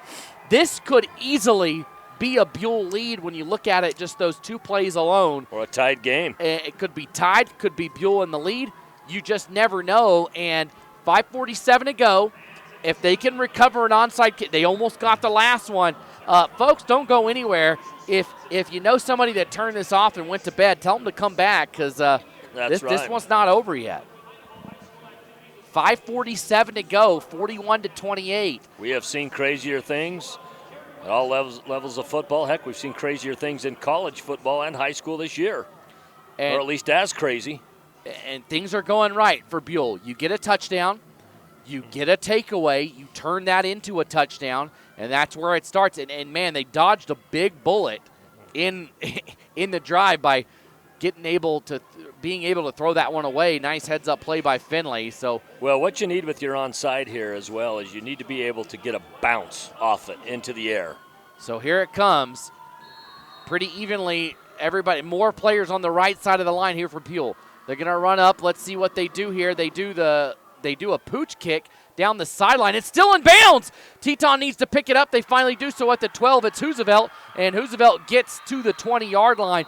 I like that. I saw last week Dietrich do the same thing. The ball hit. Nobody was over there on that right side expecting an onside. The ball hit at the 30 and died, and Dietrich went down and picked it up. Yeah. It just died, and that's what it's hard to do on turf. And you see high fives coming for the kicker here. I thought that was a great play. You don't get it, but you back Teton up. Well, and I believe that that is Brunson doing the kicking on that. It was a smart heads-up play. Nobody was over there. Well, and Roosevelt had to quickly get over there and grab it because he had to come from the middle of the field. As soon as he picked it up, he was under pressure. It was a second away from Buhl recovering. First down here, the ball is handed off and nowhere to run. It's stopped immediately in the backfield by number 55, Ryder Sheen, and now it's 2nd and 10. Yeah, one side judge had that as a loss. The other one had it as a no gain. They go with the no gain on the play. I wonder if Teton will start keeping it on the ground here because there was no need to be throwing up 21 with 5 minutes to go. They do so. Buhl turns it into points. They're in the shotgun here on 2nd and 10, 5:15 to go. Still 3 timeouts for Buhl. And Nelson keeps it up the middle. He's got a lot of room to run, and he's got a first down across the 30 down to the 32, right up the gut. And this is where you really start milking the clock if you're Teton. You start taking this time off. You make him use those timeouts, but don't get anxious to get the ball hiked. 5 minutes on the clock here. Teton, 2 receivers to either side. Joyce to the left of Nelson. Nelson gets the snap, gives it to Joyce up the middle. He snakes his way through down to the 41-yard line. A pickup of 9. Those were 2 quick runs back-to-back and almost a first down here. Yeah, and the clock keeps running. So it'll be 2nd and 1, 4:30 to go. If you're Teton here, you got to avoid a turnover. If you can just keep the ball on the ground and not keep run the ball on the ground, but don't put the ball on the ground, you should be good if you're Teton here. Buhl is going to be coming to rip that ball away. Here's the handoff to Joyce, and he's stopped in the backfield again. He loses 3 yards, and you can see the lineman for Teton very frustrated that they let that through. That was 52, Jackson Hatch. Well, and 75, Jaden Henkelman. 5'9", 185 pounds. Not very tall, but he's pretty thick at 185 pounds at 5'9". Gets back in there and blows that up. So clock rolling here, 3:50 to go. Big play here for Buhl. It's 3rd and 5. I would not expect Teton to go for it in this position. 3 receivers spread out here to the near side. Here's the handoff. No, it's kept by Nelson on the read option, and he has got the first down. Huge run by Nelson. I love the read option. It's one of my favorite plays. You put it in the gut of your running back, and you wait for the defense to bite. That's the defense bites on the running back. You keep it yourself, and you get yourself a first down. It's almost like running an option to the outside where you got to wait when that defender commits one way or the other. That's where you go, particularly when you got a single defender on the perimeter. This time up the middle. I'm a big Carolina Panthers fan. It's a sad life, but Cam Newton ran that so well when he was there. You would keep it in the gut of the running back or then keep it himself. Yeah. First down here, and Joyce gets this one left side, still going, and he's down to about the 46-yard line, a pickup of 3 yards. And this is a spot where if you're Buhl, you got to start maybe using some of your timeouts. Yeah, honestly, one more first down might do it for Teton, as 3 timeouts for Buhl, and like you said, at some point you got to use them and hope you get the ball back. 2:40 on the clock now. Clock still rolling. Teton stacked twin receivers to either side of the line here as they move from left to right. Nelson in the shotgun. He'll hand it off to Joyce. Joyce gets to midfield. Yep. And no, they'll give him forward progress to the 49. And I believe Buhl's going to take a timeout now. Yeah, and I only remember Teton running. I only remember Teton once passing on that double stack set, one right, one left. They've gone with the run all but one time. And it's a smart play, right? You give the defense something to think about on the sides. thinking maybe they're going to set up a screen. Do I need to bring a third guy over here to get around this? And it spreads it out, and you're able to run it up the middle and get yardage. You know, you look at Buhl's wins this year. They got a win over Mountain Home, 4A, Caldwell, 4A, Wood River. Wood River's 4A in all sports but football. That's the same thing that Moscow will do next year. Right. They'll come down just for football. But then they got a win over Gooding, Wendell, Filer, and then that win over McCall, 20-12. You know, especially being down 12-0 at one point in that ball game. Their losses on the season came to Weiser, and then Declo, of course, the number 1 team in 2A, and then in conference came to Kimberly. So they've only lost to top 5 teams. That's it. Yeah. And a lot of teams, you look left when you get this deep in the playoffs, and that's what's left is teams that have a few losses, but they're only the top 5 teams. 3rd and 4 here. Nelson's going to keep it. He's close. First down. I think he's got it. Yeah, he does. He's got the first down on here. No flags on the play. Wait, this near official, I think that no. It's going to be a yard short. The near official marked it short. The far official gave him the first down. It's 4th and 1. The Teton fans are extremely upset about the spot on that, and I think I agree with them. I agree with them too. I think this was easily a first down. Right on the Idaho State logo at midfield is the ball. And again, there is no replay in high school football. They're going to let the clock run down here and then make a decision after a timeout. 1:40 on the clock, and it's still rolling. They're going to wait for the play clock to get down. The officials marking there's a timeout with 1:36 to go. 4th and 1, decision time now for Teton. That is, and I think if you're Teton in this position, I think you keep the ball in your hands. I think you go for it on this 4th down. I think you do too. If you get it, it's over. Game is over. Yeah, and if you don't, it's not like you're giving up sensational field position. Yeah, it would take you would think at least a couple of plays for Buhl to get it in, and then they would have to recover an onside kick. They don't have 3 more timeouts. That's right. They still do have 2 timeouts, and didn't have to blow one right there, which was a good thing. 1:36 to go. Thanks for joining us here for this game. That it has been a very interesting game, to say the least. There have been some big swings either way. We saw a late score in the first half by Buhl that was only answered by an even later score by Teton. We've seen what would have probably been a touchdown on a lateral fumble that they call an incompletion. We've seen fumbles near the end zone. We've seen a lot of stuff happen, and we've seen a big lead get shrunk here in the 4th quarter. So they are going to go for it. Everybody in tight here for Teton. Hand off to Joyce. They throw it outside. It's deflected, but caught by Hoosevelt, and he's got the first down. Wow, the pass was deflected at the line of scrimmage, and Hoosevelt somehow comes up with it. Yeah, it was a perfect defensive play. And it ended. That's where, had the pass have stayed on a rope, it would have ended that same place, and off the tip, it just came down at the same place as well. But the receivers the defenders had buffered that rather than jammed at the line, so nobody was there to defend it. So Teton could probably run the clock out here and almost get in the hands, ripping the ball away. Joyce, I think he might have lost it for a second, but gets back possession. He picks up about 5. We'll give him 6 yards down to the 40-yard line, and a timeout taken by Buhl with 1:12 to go. Yeah, down to just their final timeout, 1 more remaining. And, Buhl has played a very good second half here. Their biggest mistakes in it was fumbling on that, first possession, second half. And when you had an opportunity, you scored on your last possession the first half. Unfortunately for Buhl, you give up a score when you're $1:03 on the clock when you do that. And I forgot about that part where you come out and that led that Lance dropped your wallet on the floor. Why'd you have to tell him that? I was going to take that home. Wow. Yeah, that came right out of my pocket. I was going to have a nice dinner tonight. I was worried. Thank you very much. I was worried about that $2 that was in there. Yeah, there's nothing on those cards, Logan. You're not getting anything. Sorry. This card was declined. Go ahead and feel free to use it. All right. You can get 1 hamburger from McDonald's. That's all I got. Let's see what I got. I've actually got. Got some 1s in there, Lance.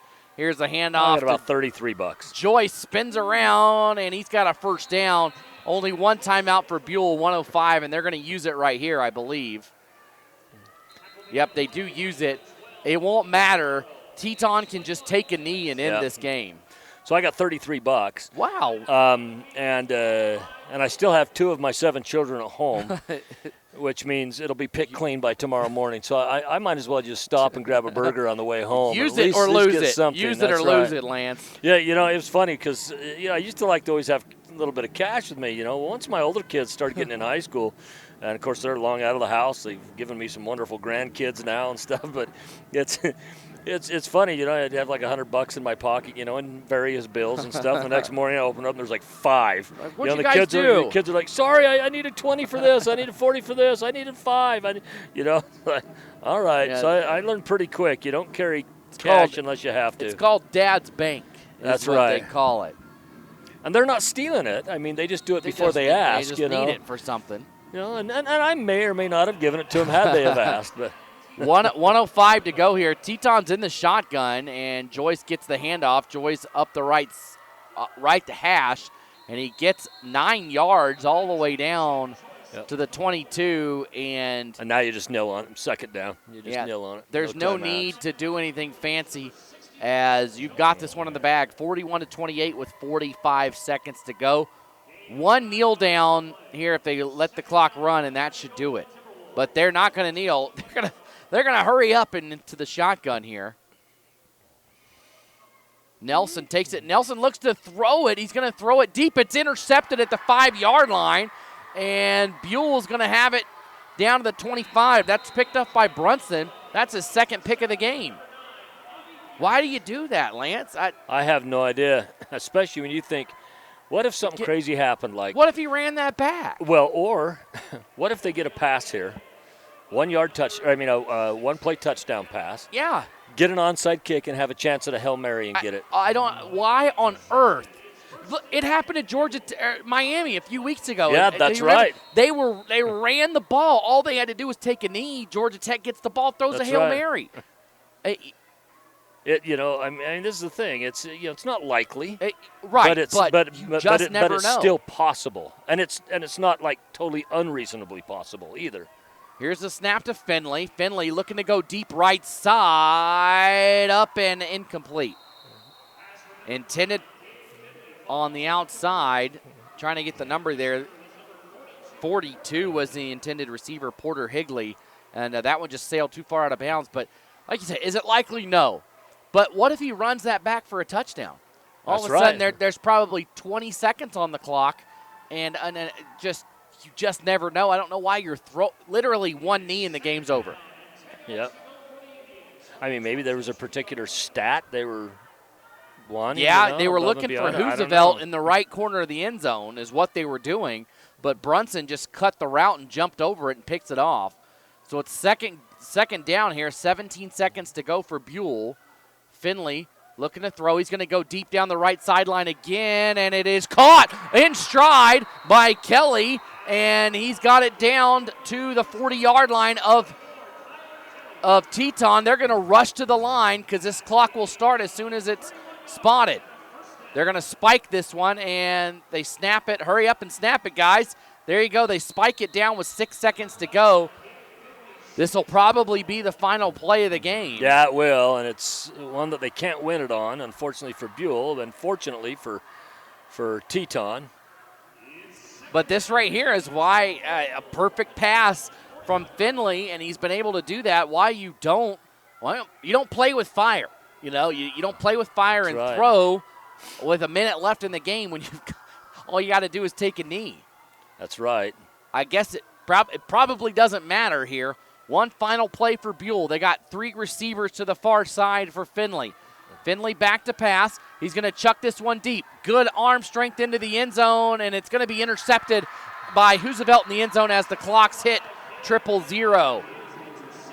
Final score, and Roosevelt is down. He is down. He's staying on the turf.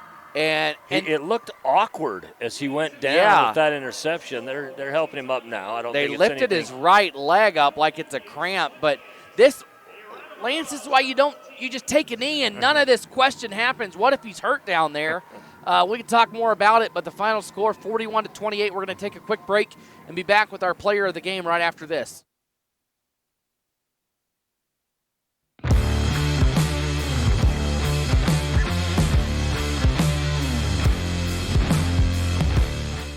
As Idahoans, we're not afraid to take risks.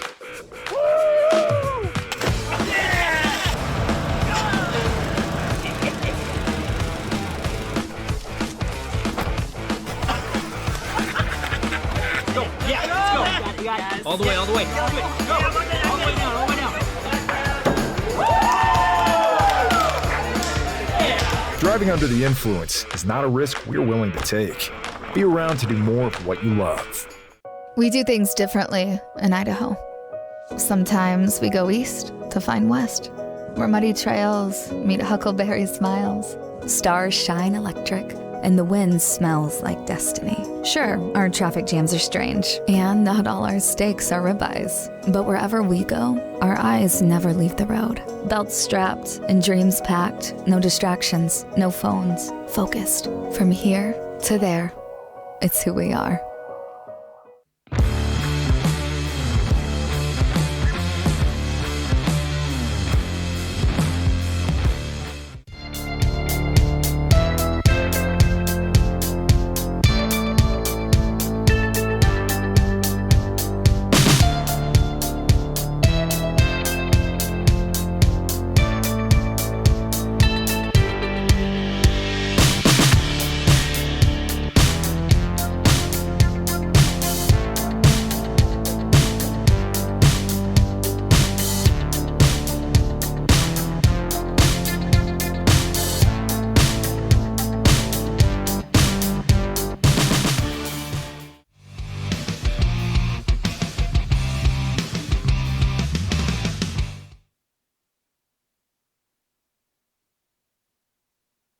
And welcome back, everybody, as a little bit of tensions running high on the field right now between some of the coaching staff down there. Just some frustration. A lot of stuff went on. Buhl, your heart goes out to them. They played an extremely tough game here today against Teton. The Timberwolves get it done 41-28. But Buhl played an impressive game. Some things just didn't go their way. But Teton comes out on top, and all that's left to do is name our player of the game. Today's player of the game is brought to you by the Idaho Office of Highway Safety, reminding you to always keep your head in the game, whether you're on the field or on the road. Be in the moment and free from distractions. There's a lot, again, like our first game, pretty balanced in terms of who did what in this game, but one player really was the hardest to defend, the guy that really made it difficult, and that was one guy, Thomas Hoosevelt. Yeah, Thomas Hoosevelt, he had 3 touchdowns, 2 rushing, one receiving. He also had an interception in the ballgame as well, and he was just the thing that separated him, he was just such a tough defensive assignment. His yards after catch were fantastic. He just rarely could they get him on the first wrap. You know, someone would get their hands on him, and he would just pick up more yards. He was just such a tough defensive assignment. You know, part of that is his speed. The other ones is just he's so crafty, and his lateral movement is so good as well. Just love to watch him in open space. It's fun to watch. So congrats to him on that, and congrats to Teton. They move on to the next round. They'll play the winner of Snake River and Homedale. So, you know, if you look at it on paper, you say, oh, that might be Homedale. That'll be a tough game to go over there, a cross-state matchup, and it should be fun to watch next week to see where everybody is at. And, you know, state championship tickets will be punched a week from today, or a week from now. Well, this has been an IdahoSports.com GameStreams production of the 2023 Idaho High School Football Playoffs, presented by the Idaho Transportation Department and Ideal, Idaho's college saving program. Additional coverage on IdahoSports.com is presented by Project Filter, the Idaho Department of Health and Welfare, Valley-Wide Cooperative, Next Steps Idaho, Your Health Idaho, and your local Toyota dealers. Again, special thanks to everybody here at Holt Arena and at both of these schools for helping us get all that we needed to get this game broadcast to you at home or wherever you may be. Again, congratulations to Thomas Hoosevelt, our player of the game tonight, and thanks for joining us as Teton knocks off Buhl 41-28 to move on to the state semifinals. For my broadcast partner, Lance Taylor, and everybody else behind the scenes here at IdahoSports.com, I'm Logan Green, and just stay tuned to Idaho Sports. We've got you covered for the next round.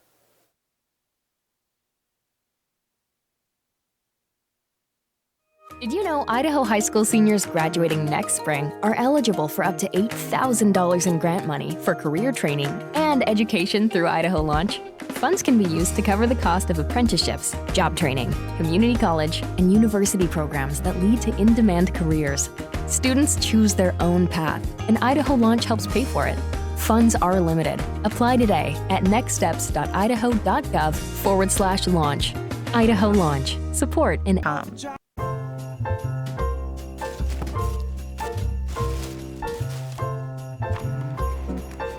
This is not what I asked for. Once again, we have contributed to your ideal college savings program. Love, Grandma and Grandpa. Give the gift of college savings this holiday season with Ideal, Idaho's 529 college savings program. Eventually, they'll appreciate it. I love it. Thank you. College costs money.